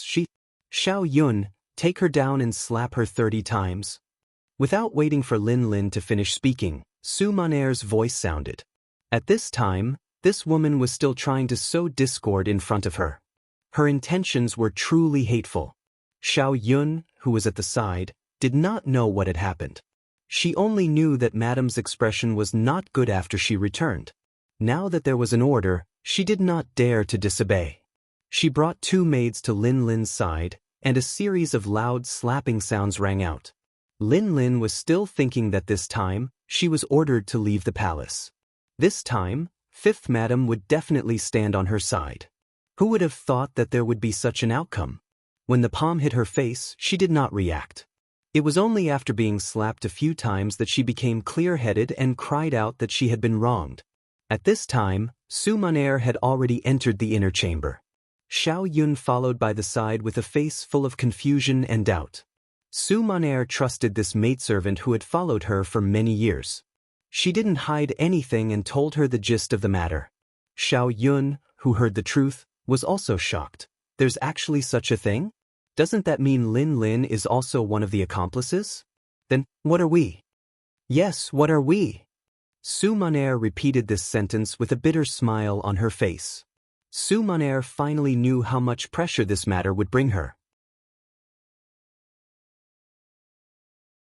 Even if after this matter, her husband did not blame her, what would those maids in the palace think? What would those high officials in Crimson City think? It seemed that she had to do something. Xiao Yun, go and interrogate Lin Lin with Captain Tai later. I want to know what she did behind our backs. Su Maner bit her lips and said, Yes, Mum. Xiao Yun also knew the importance of this matter and hurriedly agreed. However, she still had some doubts as she asked, what if Lin Lin doesn't say it? She has a lot of ideas. We can use any method. She won't keep it a secret. Oh right, doesn't she still have a father outside the palace who drinks every day? If she doesn't say it, then she will be harming her father. As Su Maner spoke, her eyes revealed a terrifying aura. People say that if you don't experience some things, you will never grow up and mature. And this time, Su Maner had obviously grown up a lot. Hearing that even her family was being threatened, Xiao Yun knew what to do. And with her father's threat, she was not afraid that Lin Lin would not say it. But what should she do after saying it? She had no choice but to ask, how should we deal with Lin Lin? Kill her. As long as she cooperates, you can tell her that her father can still live out his remaining years in peace. She seemed to have used the last bit of her strength to say this. Su Maner waved her hand at Xiao Yun, meaning that she was tired and needed a good rest. Xiao Yun left. But she did not know that Su Maner, who was in the bedroom, was not sleeping. Instead, she was thinking of a very big plan. A department that would eventually be comparable to the Security Bureau became a prototype that night. After reporting it to Yang Chendong, it was given a new name, the Central Intelligence Agency. And the boss of this Central Intelligence Agency was Su Maner. Its appearance would greatly make up for some of the negligence of the Security Bureau. In the future, it would make countless military achievements. This was probably something that even Yang Chendong did not foresee. After Lin Lin was slapped 30 times, she, who had a mouth full of blood, was dragged to the woodshed at the side. There, Xiao Yun set up a temporary torture chamber. Whether it was coercion or enticement, in the end, she found out everything she wanted to know. The result was still very gratifying. Lin Lin was only after Yang Tieju's family background and money. She did not really participate in what he did. This made Su Maner, who knew everything after the fact, heave a sigh of relief. She was guilty, but her sin was not that big. She could finally face Yang Chendong and her sisters. Lin Lin was finished. The father and son of the Yang family, who were still unaware of all this, still placed their hopes on him. After waiting for a long time, no one came. Instead, a secret agent from the security bureau came to the Yang residence. He came to Yang Wu's ear and whispered something softly. Yang Wu was originally standing there calmly, but after hearing the whispered news, his entire person became unwell. His eyes widened as he looked at Yang Shan and the captured Yang Ti. Suddenly he laughed out loud. Good, very good. I didn't expect that you were not only after money, but also have greater ambitions. Search. Turn the entire Yang residence upside down 3 times. Even a tile must be smashed into pieces. Absolutely not allow any item to remain intact. Yang Wu suddenly gave this ruthless order, and the Lung Feng soldiers who came with him agreed and began to move. Facing the ruthless Lung Feng warriors, Yang Shan wanted to stop them, but he realized that it was useless.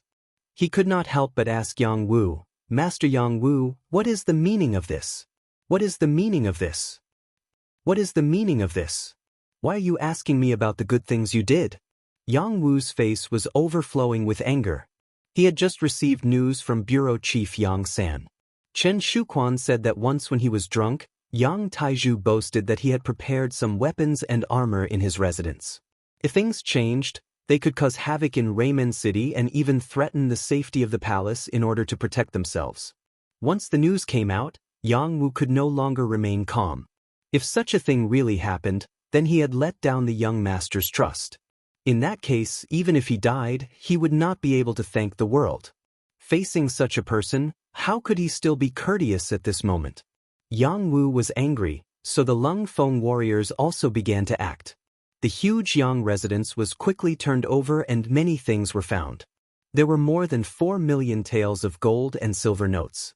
This was equivalent to Baiming's or Nanming's annual income. After Yang Taiju started smuggling, he had earned so much in just a few times. This did not even include the huge expenses. From this, one could see how big the profits were.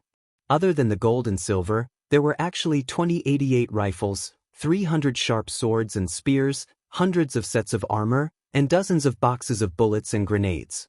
When these things were piled up like a small mountain in the courtyard of the Yang residence, Yang Shan finally lost his imposing manner and fell to the ground with a plop. At this moment, Yang Shan finally understood how big his son's ambition was. He also finally understood what it meant to raise a tiger for calamity. It was just that he was raising his son. The moment these things came out, Yang Taiju lowered his arrogant head. He knew that he was done for. On the other hand, Lung Song was sweating profusely. He didn't dare to imagine what would happen if these weapons suddenly launched an attack.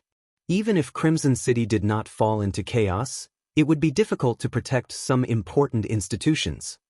Investigate, investigate, investigate for me. How did these things appear here? These are not things that can be bought with money. Yang Wu roared as he looked at the grenades and 88 rifles. Then, his gaze landed on Yang Shan. On behalf of the 6th Young Master, I announce that from now on, you are no longer the Minister of Foreign Affairs. Men, take him away and lock him in jail. Ma Dali will be the acting Minister of Foreign Affairs. You will also be in charge of the interrogation of Yang Shan. As Yang Shan's deputy, Ma Dali understood his superior very well. Letting someone who understood you to interrogate you would achieve twice the result with half the effort. Yang Wu did not doubt this point. The Yang family was finished. And that night, some people who had close ties with the Yang family were implicated. More than 50 officials were arrested. Among them were a few company cadres and a battalion commander from Cold Front. And this matter had only just begun. As the interrogation progressed, more and more people were implicated. Even the bureau's director general, Shin Yu, was invited away by the security bureau the next morning. The person in charge of the interrogation was none other than Director General Yang San. Using interrogation instead of interrogation meant that Yang San was under Yang Chendong's orders to reprimand Shin Yu. The gist of his words was that his job was very special. It was a job that offended others, but he did not have to be afraid of offending others because he had the sixth young master backing him up. He knew how hard it was for him and how he was a person. But if he was afraid of offending others, he could quit his job. He could go home and retire.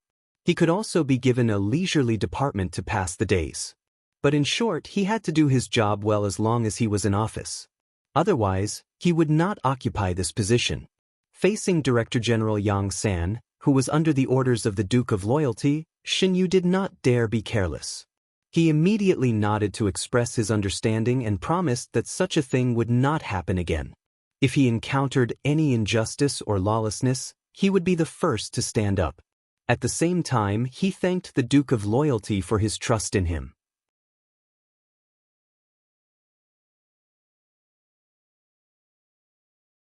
Chapter 738.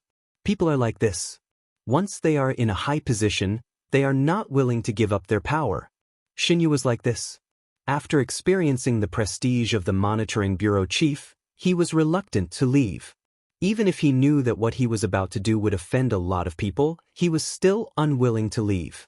Since Shin Yu had already expressed his stance, Yang San also allowed him to make his choice. However, before they parted ways, he reminded him, "This matter is not over yet. There will be others who will come looking for you. You just have to wait. I hope that you can perform well." He did not say who was looking for him, nor did he say what it was about. Yang San left, leaving Shin Yu with a mystery in his heart. This mystery did not last long. Just as he was about to get off work, someone from the security bureau came to invite Shin Yu to the famous Min Lufu restaurant in the city for a banquet. Shin Yu knew about Min Lufu. Usually, many people with status were willing to hold their banquets there. He also heard that the background of the restaurant was very strong, but outsiders did not know the specifics. Since Yang San sent someone to inform him, and since he had already said hello, Shin Yu would naturally go. After getting off work, he went straight to Min Lufu restaurant. When he arrived at the restaurant, which covered an area of more than 10,000 square meters, there were already people waiting for him outside. When they saw him arrive, they led him straight to the third floor. In the private room on the third floor, when Shin Yu opened the door and entered, he realized that he was not the first to arrive. The 1st Division commander of the Navy, Gao Xiong, and the political department's Mo Qing Yu had arrived before him. Gao Xiong was the commander of the Navy's 1st Division. It was said that the Duke of Loyalty wanted to expand the division into an army. If nothing unexpected happened, this person would become the 1st Navy commander. Ji Qing Yu was one of the members of the political department. He was also the political commissar of the Army's 1st Division. There were already rumors that he would become the first vice minister of the political department. One of them represented the Navy's 1st Division, and the other represented the Army's 1st Division. Their arrival seemed to explain some things. When the three of them met, they naturally had to exchange greetings. However, their personal relationship wasn't very deep. This had to do with their identities and statuses, and also because they each represented different forces. It was impossible for them to sit together and drink and chat merrily. Where there are people, there are rivers and lakes. This sentence was also very appropriate to use here. Even though Yangtze hadn't been established for a long time, and many of them were newcomers, fighting seemed to be something that humans were born with. It was the kind that didn't need to be taught. You could learn it very well and play it very smoothly. Since there were benefits, there would be fights.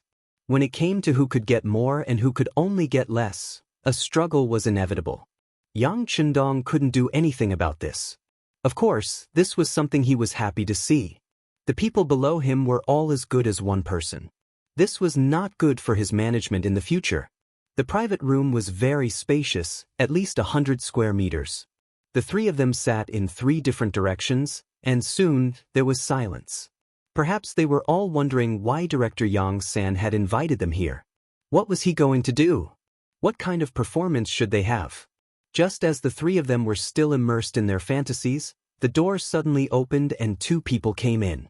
When the two of them appeared, the three people in the room hurriedly stood up, their faces filled with respect from the bottom of their hearts. There was no other way. The people who came were the director of the security bureau, Yang San, and the future sixth madam, Luan Xiaoyu. Yes, the one who came with Yang San was Luan Xiaoyu. Not only did she come, but she also walked in front. From this point alone, she should be the host of today's meal. Hello, Director Luan. Because Luan Xiaoyu also had the identity of Director of Publicity, before she was brought into the palace by Yang Chendong's legal wife, everyone was used to calling her Director Luan. Hello everyone, I've made you wait for a long time. I'm really sorry. I just came out from City Lord Yu's place. Luan Xiaoyu had a smile on her face. Although she was very young and was still a few years away from 18 years old, the long-term training had shown the results. She showed a very mature side. Even when she saw three people with great power, she didn't show the slightest bit of fear. Luan Xiaoyu was very clear in her heart. Who gave her everything today, and why the three people in front of her respected her. It was precisely because of this that after receiving Yang Chendong's telegram, she quickly returned to Crimson City from below. She began to carry out the following reforms, investigating the other movements. After the incident with Yang Chendong felt that it was always right to nip the problem in the bud. He couldn't always see the serious consequences before coming out to take care of everything. If that was the case, it would only cause unnecessary internal friction. After making this decision, he placed this heavy responsibility on Luan Xiaoyu. Yang Chendong knew that Luan Xiaoyu was still young, but this person was absolutely loyal to him. Her love for him was also the purest. He didn't have to worry about her betrayal. Moreover, as his woman, she should experience more storms. After all, he couldn't imagine what kind of achievements he would achieve in the future. If the women by his side were too ordinary, then it would really harm them. In the future, when Yang Dong entered the headquarters, he had watched some TV dramas when he had nothing to do. There were quite a few dramas in Guangdong. Although he didn't want that scene to happen to him, as his woman, she had to have the ability to protect herself. This was him helping Luan Xiaoyu grow up in advance. After accepting this mission, Luan Xiaoyu also knew that this was Dong Shuai's way of reminding her, so she made up her mind to perform better to prove herself. She came. Not only did she come, she even went to Yu Qian's office before coming. She chatted with the senior for a long time and decided on the direction of her work. The only regret was that Yu Qian did not accept Luan Xiaoyu's invitation. Even if it was Yang Chendong's intention, the result would be the same. In Yu Qian's words, his main job was still the development of Qiqian City. As for the other work, he would do his best to cooperate, but he would not delve too deeply into it. After all, a person's energy was limited.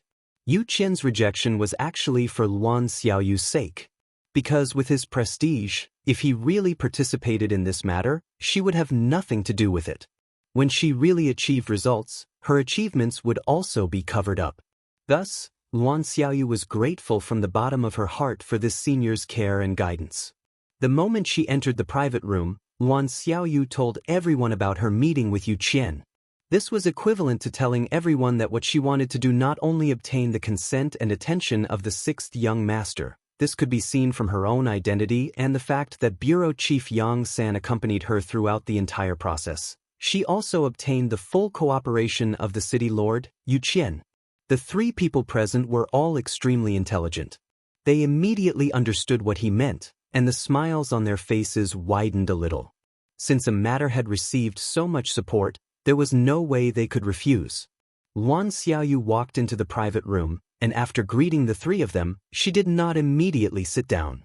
Instead, she walked to the window of the private room and looked out. At this time, the sky was already dark, but the street lights in Crimson City were already lit up. One could see commoners coming and going on the streets. It was very lively. Not far away, some of the nearby residential areas were also lit up with electric lights. Looking from afar, it really looked like tens of thousands of homes were lit up. According to Yang Chendong's intention, There was no curfew in Crimson City unless there were special circumstances. As time passed, not only were the commoners used to it, it was still very lively even at night. There were even some tea houses, restaurants, brothels, and casinos that had better business at night. This promoted the rich life of the entire city and promoted the economic development of this place. Yes, there were brothels and casinos in Crimson City. However, these industries were not something that everyone could do. They required a special industry certificate issued by the city lord's mansion, and the taxes were heavy. On this point, Yang Chendong was also clear that there were some things that could not be truly prohibited. Rather than letting others secretly hide and do it, it was better to openly take it out and standardize it. He could also collect more business taxes and use it to serve the army and the people. Wouldn't that be better? So lively! Looking out the window, Luan Xiaoyu could not help but say with emotion, "Yes, so lively. This kind of scene can't be seen even in Baiming or Southern Ming's capital." Shen Yu also stood up and came to the window. Looking at everything in front of him, he also sighed with emotion. Such a lively place needs to be protected by us. Just based on this, we should all feel proud. Finally, Luan Xiaoyu's seemingly unintentional words began to lead to the main topic of today's conversation. Hearing this, Xin Yu and the other two's expressions turned cold. No one said anything. After all, Yang Tieju's matter had just happened. If everyone sang praises now, it would be too much of a bootlicker. The others did not say anything, only Luan Xiaoyu continued. Today, I called everyone here because of my idea, and also because of the sixth young master's idea. After Yang Tieju's matter, he even secretly hid weapons. This might be a special case, but at the same time, it also shows that we did not do our job well. There should be many people and departments involved in this matter, but we were completely unaware of it. In the end, we had to rely on the sixth young master to remind us what to do. Doesn't everyone feel ashamed because of this? Luan Xiaoyu's voice became louder and louder. At the end, there was a hint of reprimand in her voice.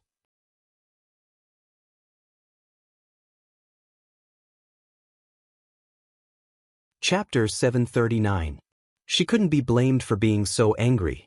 There were indeed quite a few people involved in this matter. Let's not talk about anything else. Let's just talk about the weapons found in Yang Shan's residence. Let's not talk about the 2088 rifles for now. Just this one alone was enough to implicate a lot of people. What about the remaining swords and spears? Those were all products of the arsenal, far from the hoes and kitchen knives in the hands of ordinary people. They could be seen everywhere on the streets.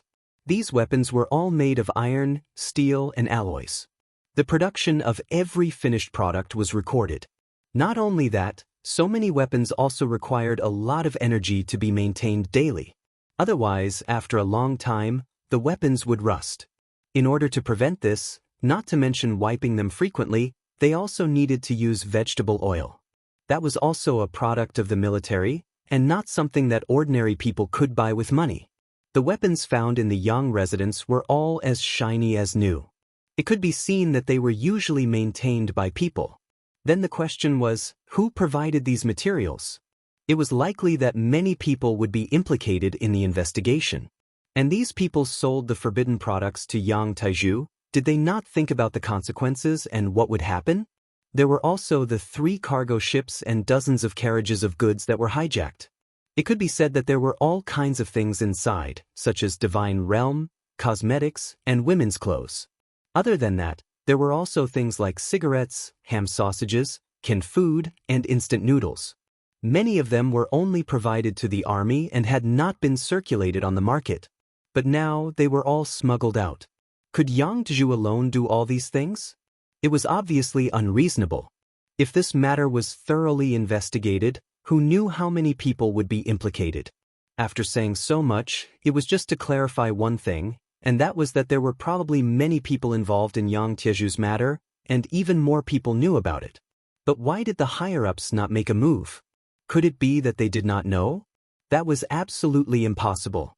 If that was the case, these people would not be in high positions. In the end, there was only one possibility, and that was that too many people knew about it, but they dealt with it with the mentality that it was better to avoid trouble. Everyone had the idea of sweeping the snow in front of their own door. As long as they did not participate in some matters, it would not be wrong. With such a mentality, Yang Taiju was able to do things like a fish in water, which made the problem become more serious.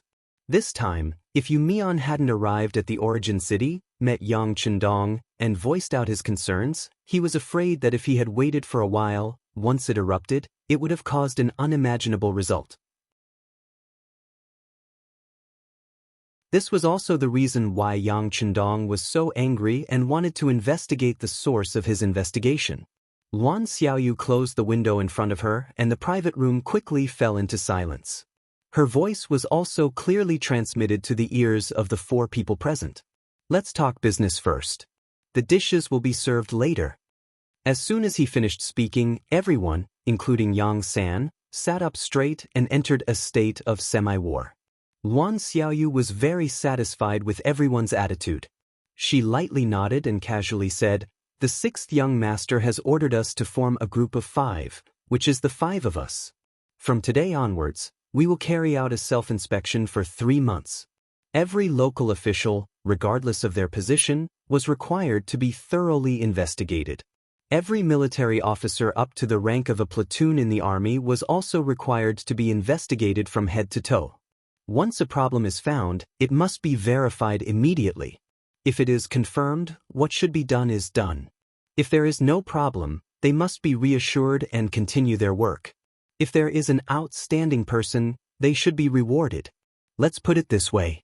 The 6th young master has handed over the authority to deal with matters to the 5 of us. We have a great responsibility. Do you have confidence?" At this moment, no one would raise a different opinion. This was the 6th young master's order. If anyone dared to stand out and say no, their future achievements would come to an end. Naturally, more importantly, this kind of self-inspection was very necessary. This was also a method to prevent something similar to Yang Taiju from happening again. All right. Seeing everyone's support, Luan Xiaoyu continued. As for the specific details of the work, we will have to discuss it in detail later. The first thing we need to do now is to announce Yang Tieju's case to the public. The investigation and evidence collection will be left to the Special Inspector Bureau and the Security Bureau. After everything is clarified, we will immediately hold a public trial in the city. We need to let everyone in the city know what is going on. Yes, our bureau will definitely cooperate fully. The Security Bureau will also cooperate fully. Yang San and Shin Yu quickly expressed their stance. Very good. Luan Xiaoyu continued nodding. Then, a sly smile appeared in her eyes. Things have to be done one step at a time. Next, let's proceed with the first item, eating. Hee. The words eat eased the tense atmosphere. Even Yang San, who was usually reserved, chuckled at this moment. The 5-man team was established, and the self-inspection activities were in full swing. This would eventually affect all the departments. All the cadres and officers carried out their activities quickly and ruthlessly. On the first day, more than 40 cadres from various departments were taken away. Among them, 6 were military officers. On the second day, more than 50 were taken away. On the third day, more than 70 were taken away. On the fourth day, more than 90 were taken away. It wasn't until the 5th day that the number began to decrease. More than 60 people were taken away. Then the number rose and fell. More and more cadres were taken away for questioning. Some of them couldn't come out after entering the 5-man team. These were all people with major problems. There were also some who were released a few days after entering, but they had already been demoted or even fired from their positions. They directly became ordinary citizens. There were also some who were released not long after and continued to shine brightly at work. There were even some who were directly promoted after coming out, replacing the position of a superior who had made a mistake. There were some who were promoted by 1, 2, or 3 ranks. This was a huge reshuffle. It had been about 5 years since Crimson City became Yang Xie's headquarters. Many of them had benefited from this, and many of them had their lives changed. From having problems with food and drink in the past, they were now living a life of luxury. However, this still made some people unhappy. They felt that they should have received more. Even if Yang Chendong implemented a high salary policy, and their salaries were enough to cover their family's expenses, there were still some who couldn't help but reach out. In the face of such a greedy person, of course, Yang Chendong wouldn't be polite. This time, he checked again and eliminated all the black sheep with such thoughts. One could imagine that after this incident, the atmosphere of the entire Crimson City would change. In the future, the efficiency of work would also become faster and faster. The self-inspection activities were still ongoing, and many people's fates had changed. Some who benefited from their work were promoted, while some who were greedy received their deserved retribution. At this moment, Yang Chendong sent another telegram to Luan Xiaoyu.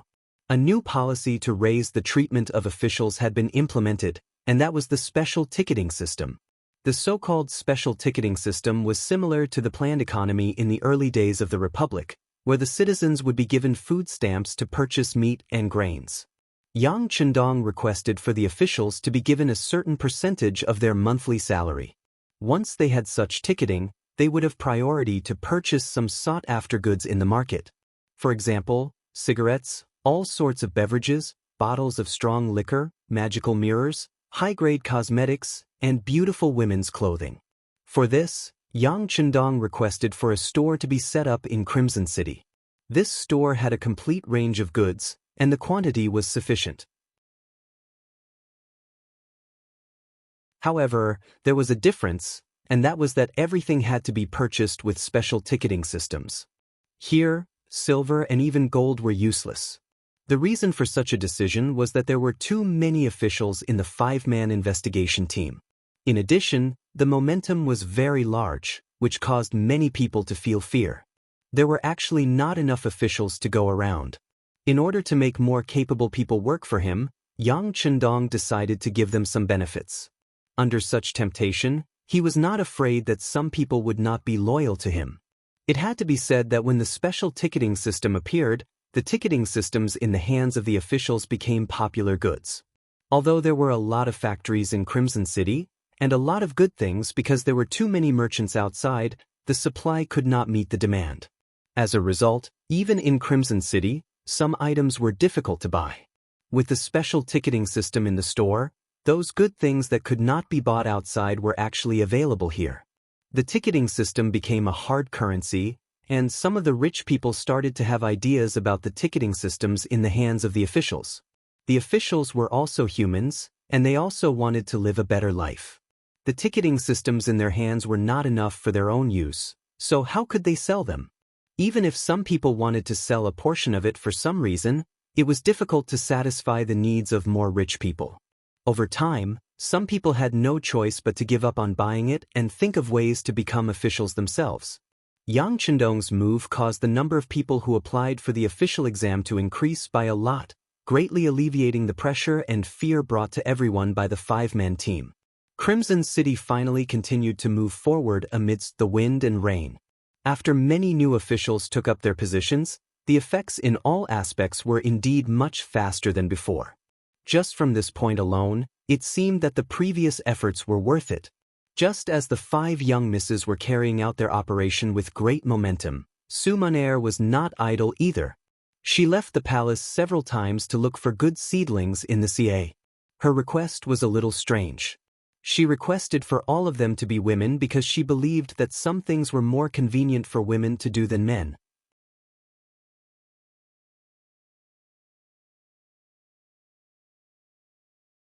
Chapter 740.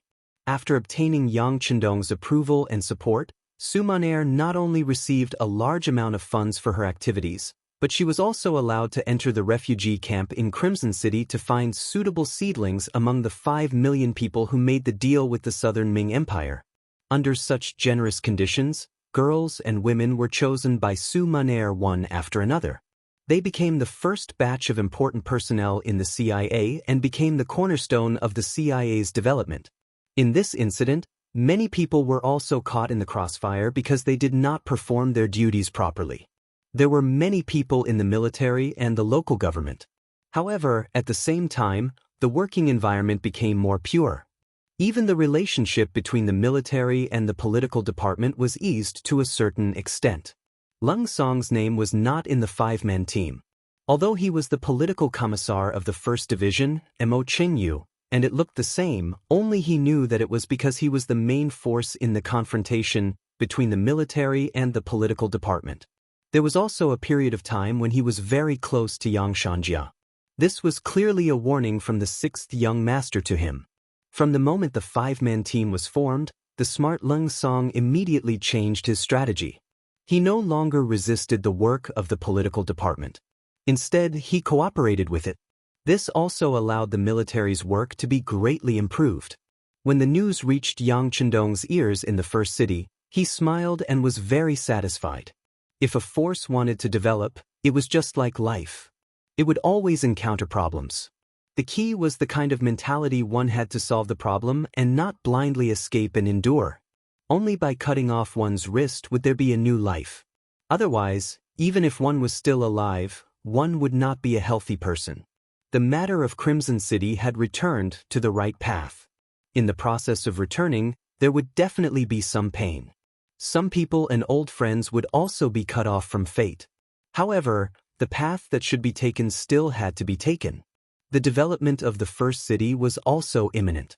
These days, Yang Chendong not only had his eyes on Crimson City, but also sent a few telegrams to understand the situation. The development and construction of the first city were not lagging behind. These days, Yu Mian woke up early and slept late every day. He finally understood the situation in the city and had a general guideline for what to do next. Today, he took the initiative to come to the city lord's mansion to report to Yang Chendong. He was told that the 6th young master was inspecting the work in the logistics department. The so-called logistics department was just a general term.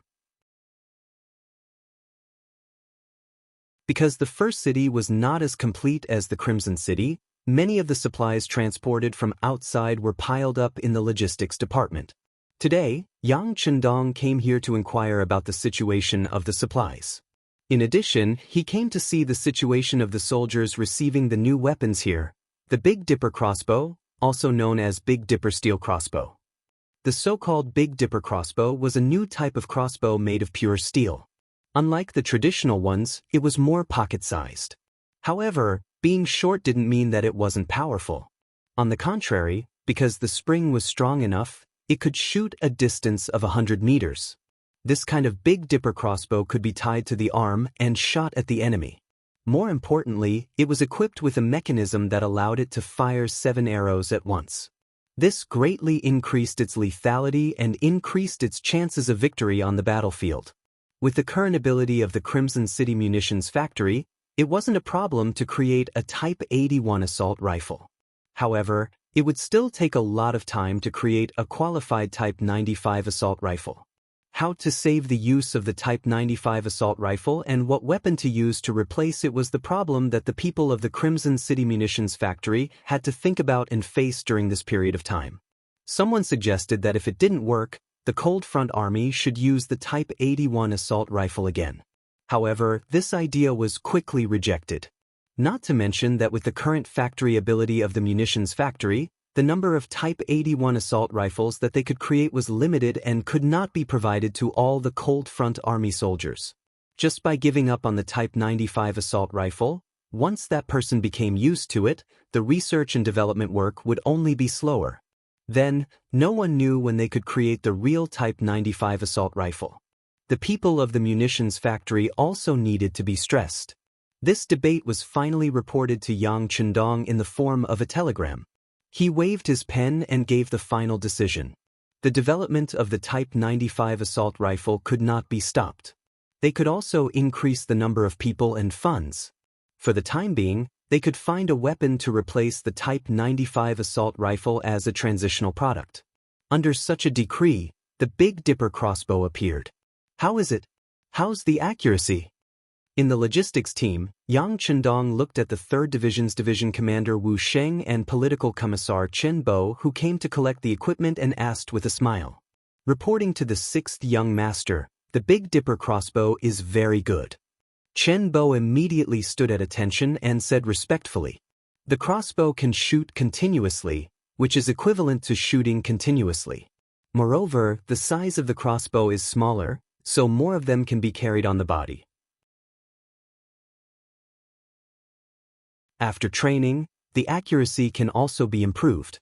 However, the shooting distance is too short, only 100 meters. The 3rd Division's division commander Wu Sheng also gave his evaluation. In the end, he pointed out the shortcomings and expressed his dissatisfaction. Alright, this is just a crossbow. Even if it can shoot continuously, it's still a crossbow. How far do you want to shoot? Moreover, when the enemy is far away, you can still use the Type 95 assault rifle." Yang Chendong patted Wu Sheng's shoulder and warned others to be content with what they had.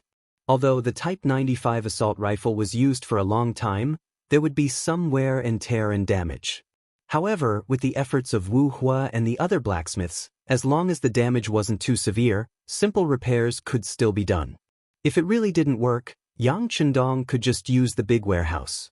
The Type 95 assault rifle was stored in boxes and boxes. If it wasn't for the fact that he wanted to give enough pressure to the Crimson City arsenal, he wouldn't have thought of using a weapon like the Big Dipper crossbow. Of course, Yang Chendong's actions were also a display of confidence. The current Lung Feng's Division 3 division, even if they didn't have guns, their battle strength was still very strong. This kind of army was what he needed. Normally, they would use cold weapons. Against strong enemies, they would use guns. With this combination, the Lung Feng division would definitely become the strongest army in the world. Only then would they have the strength to conquer more places and territories. Wu Sheng also knew that his expectations were a little too high, so he chuckled and nodded. "6th young master, please be at ease. The 3 of us have been diligently training. Even if we use the same weapons as our opponents, we will still be able to win. Yes, that's what I want." Yang Chendong laughed, showing that he was in a good mood. "Young master, City Lord Yumian is here." While Yang Chendong was still chatting and commenting on the Big Dipper crossbow with the officers of the 3 divisions, Beta Persei walked to Yang Chendong's side and reported, "Okay, I'll go take a look." Motioning for Wu Sheng, Chen Bo, and the others to continue working, Yang Chendong turned around and walked out of the logistics group's gate under the protection of a group of guards. He saw Yumian waiting there. When he saw Yang Chendong, the first thing he said was, "6th young master, I want to farm near the first city." "Farm?" Yang Chendong looked at Yumian in a daze and became interested. "Continue." Seeing that Yang Chendong did not object to him immediately, Yumian knew that his idea should be feasible. He immediately said, "6th young master, I've already investigated. The reason why the people here are very poor and sometimes even have problems eating is not because they are not hardworking, nor is it because the soil here is not good. Although it's called yellow soil, as long as you plant properly, you can still grow good crops. They don't dare to plant because safety has always been a problem. The Mongols lived by herding. This was a way of life left behind by their ancestors. It was also because it was more flexible. On the grassland, the strong preyed on the weak. The strong would always be able to obtain more resources. Imagine, what kind of strength did an ordinary person have? If he chose to farm, it would be equivalent to imprisoning himself in a certain area. Usually, it was fine, but once he encountered an enemy attack and danger came, he could drive the flock of sheep away. However, he could not take the crops planted on the ground with him. That would only benefit the invading enemy. As time passed, no one thought about farming anymore.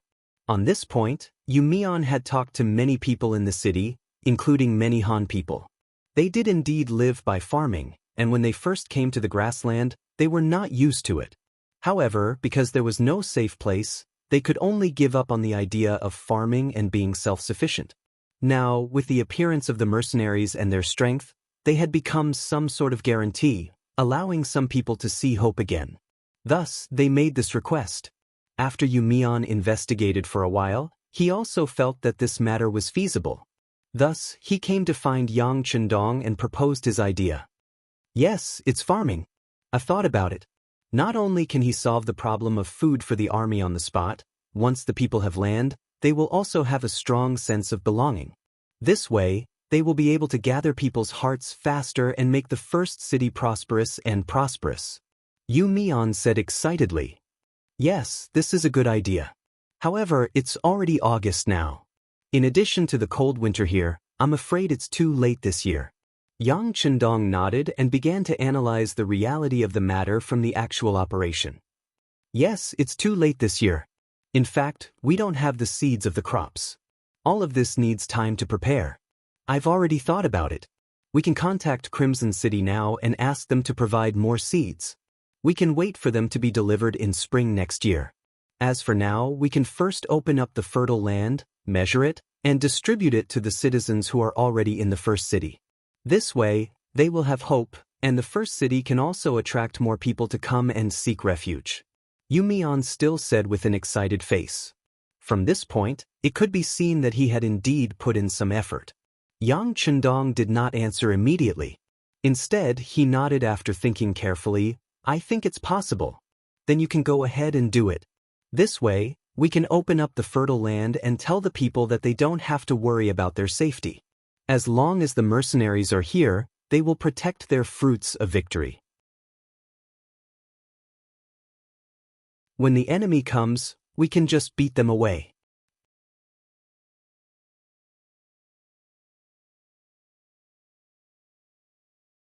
Chapter 741.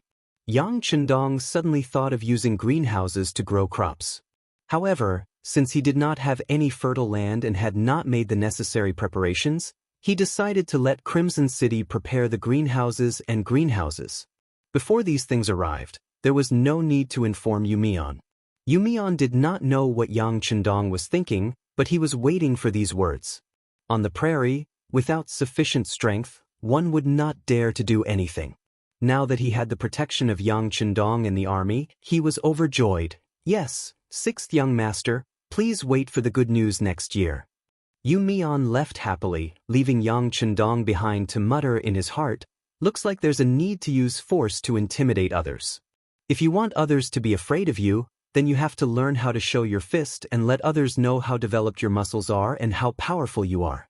Just as Yang Chendong was thinking about who to find as his opponent, an opportunity came knocking on his door.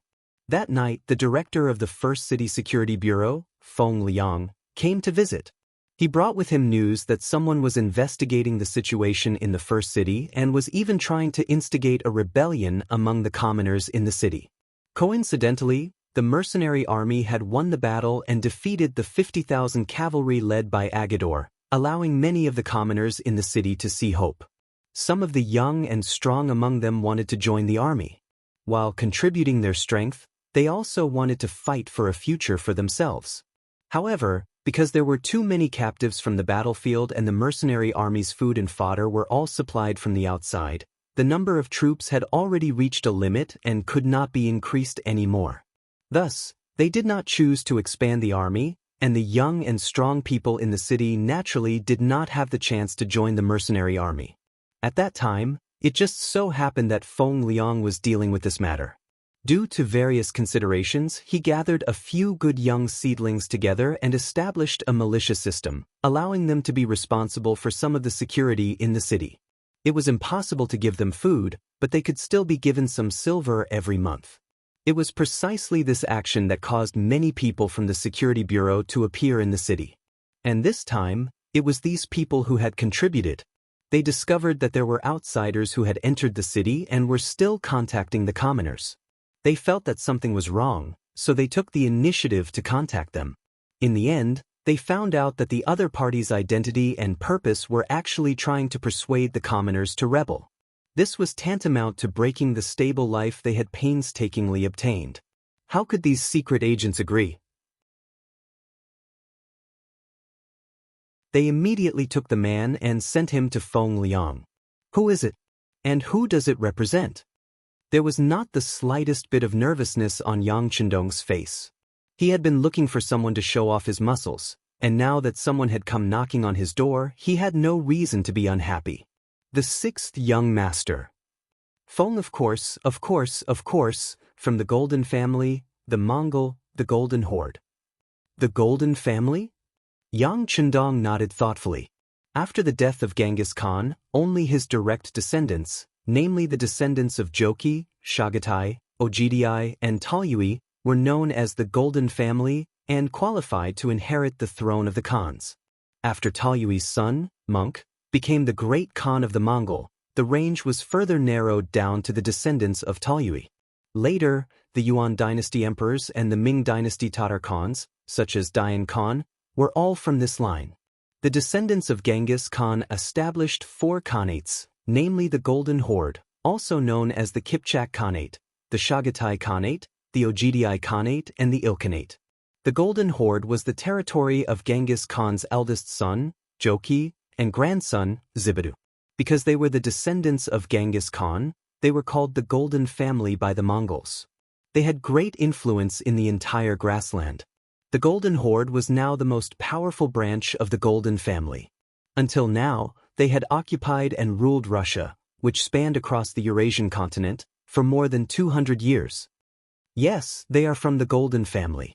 This Wu Siki relied on this relationship and was very arrogant. Even if he was captured, he did not have any intention of lowering his head. Feng Liang nodded and reported. He did not dare not to report anything that was related to the Golden Family. After all, this family represented the Orthodox and had great influence on the grassland. For example, the leader of the Wala, Yes Hen, was originally a strong military commander. He was also quite capable and ruled a strong grassland army. But why did he disappear in the end? After all, he was not a member of the Golden Family. His force was also seen as a rebel army by the Mongols and was not orthodox. It was possible to be strong for a short period of time, but after a long period of time, everyone would ostracize you. If you still wanted to be king, you would be digging your own grave. Now that Yang Chendong was about to face the Golden Family, it was inevitable that he would have to think more about it. Feng Liang stood there and did not say anything. He was waiting for the 6th young master's decision. If the 6th young master was not afraid of the other party, then of course he would teach the other party a lesson. If he had some concerns, then he would let the other party go. Sometimes showing weakness did not mean that one was really weak. It was just a preparation to be stronger. This kind of waiting did not take long. Yang Chendong said, "Interrogate this person carefully. The Golden Horde is thousands of miles away. We have to find out how this person came to the first city so quickly. Interrogate him carefully. I am afraid he will not speak casually." Feng Liang said with some difficulty. If he does not speak, then you will use tricks. Don't say that the Security Bureau has no way to deal with him. In short, find out all the details about him and learn more about the Golden Horde. If the conditions are right, we will choose to take the initiative to attack. Yang Chendong looked at Feng Liang with a faint smile. When he said this, Feng Liang was shocked. He did not expect that the 6th young master was not afraid of the Golden Horde and even wanted to attack the Golden Horde. In this case, he certainly knew what to do. He immediately stood at attention, saluted and said confidently, "6th young master, please rest assured. I will definitely find out if he wet the bed when he was young." Since Yang Chendong had made up his mind, Feng Liang did not have any worries. When he returned to the Security Bureau's prison, the one who would suffer would be Wu Qixi. Relying on his background of the Golden Horde, Wu Qixi was used to being arrogant. Wherever he went, who would not give him some face? This was also the reason why he dared to go against Feng Liang. This was also the reason why he dared to openly collude with the people in the city to oppose the mercenaries. According to Wu Qixi, with his identity, even if he attracted the attention of the mercenaries, they would not dare to do anything to him. Didn't the Han people say that envoys would not be killed when 2 armies fought? Moreover, he was a member of the Golden Horde. But what he did not expect was that Feng Liang, who was very polite before, suddenly showed his fangs and tested all kinds of torture on him. Wu Qixi, who was used to being arrogant wherever he went, could not endure such pain. Even if his name was translated into Chinese, it meant loyalty. But at this moment, when faced with torture, he chose not to be loyal and told everything he knew. Just as Yang Chendong thought, Wu Qixi did not come from the Golden Horde. Time did not allow for it. The reason why he appeared in the beginning city in such a short time was that he came from the Gobi Mongol. As a member of the Golden Horde, Wu Qixi did not allow others to establish a strong force on the grassland. Anyone who dared to do so would be regarded as a provocation to the Golden Horde. So, he stood up and came to the beginning city. After getting all the information he wanted, Feng Liang reappeared in the city lord's mansion early the next morning. With a pair of slightly bloodshot eyes, he reported the situation to Yang Qindong. Gobi Mongol? They really don't learn from their mistakes. Yang Qindong couldn't help but think of Tuo Ya's appearance in his mind, especially the pair of magnificent big breasts. It was really difficult for people to forget after seeing it. Yes, it's the Gobi Mongol. According to Wu Qixi, after he arrived there, he was warmly received by Khan Sud. Soon after, he heard about our beginning city, and then he volunteered to come. Feng Liang also smiled. He had a feeling that the sixth young master would not let the Gobi Mongol go easily this time. His feeling was soon confirmed. Yang Qindong narrowed his eyes and said, "Very well, after all, we have to show off our muscles. Then we'll choose them." Yang Qindong was determined to send troops to the Gobi Mongol. Wu Qixi's matter was just an excuse. He wanted to use this matter to warn some of the surrounding forces how powerful the mercenaries were. They'd better not have any ideas about it. Otherwise, the person who would die would be you, not me. He was determined to take action. Soon, all kinds of information about the Gobi Mongol were sent to Yang Qindong like snowflakes. The Gobi Mongol was distributed in the Mongol Empire, which was the Khalkha tribe. According to the information obtained, this tribe had about 600,000 soldiers, and its power was not small. However, because the area was too large, their power could not be concentrated at all. Every time they fought with outsiders, the number of troops they could mobilize became very limited. 600,000? It does have some momentum. After glancing at the number casually, Yang Qindong threw it aside. The so-called 600,000 was not in his eyes at all. After careful analysis, this number was really not a big deal. Other than the old people, children, and women, it was not bad if about 1/5 of the young people who could really ride horses and fight. There were only 120,000 of them, and they were spread out too thinly. They could only face tens of thousands of cavalrymen at most. Even Agador's 50,000 cavalrymen had been defeated, so there was no reason for them not to be able to defeat them. You're tuning in to the Passion Pages YouTube channel. We're so grateful for your support, and don't forget to subscribe to join us on this incredible journey through captivating stories. Your generosity through donations truly makes a world of difference, as it's the primary source of revenue that allows me to expand and enhance this channel for you. Thank you from the bottom of my heart for being a part of this adventure.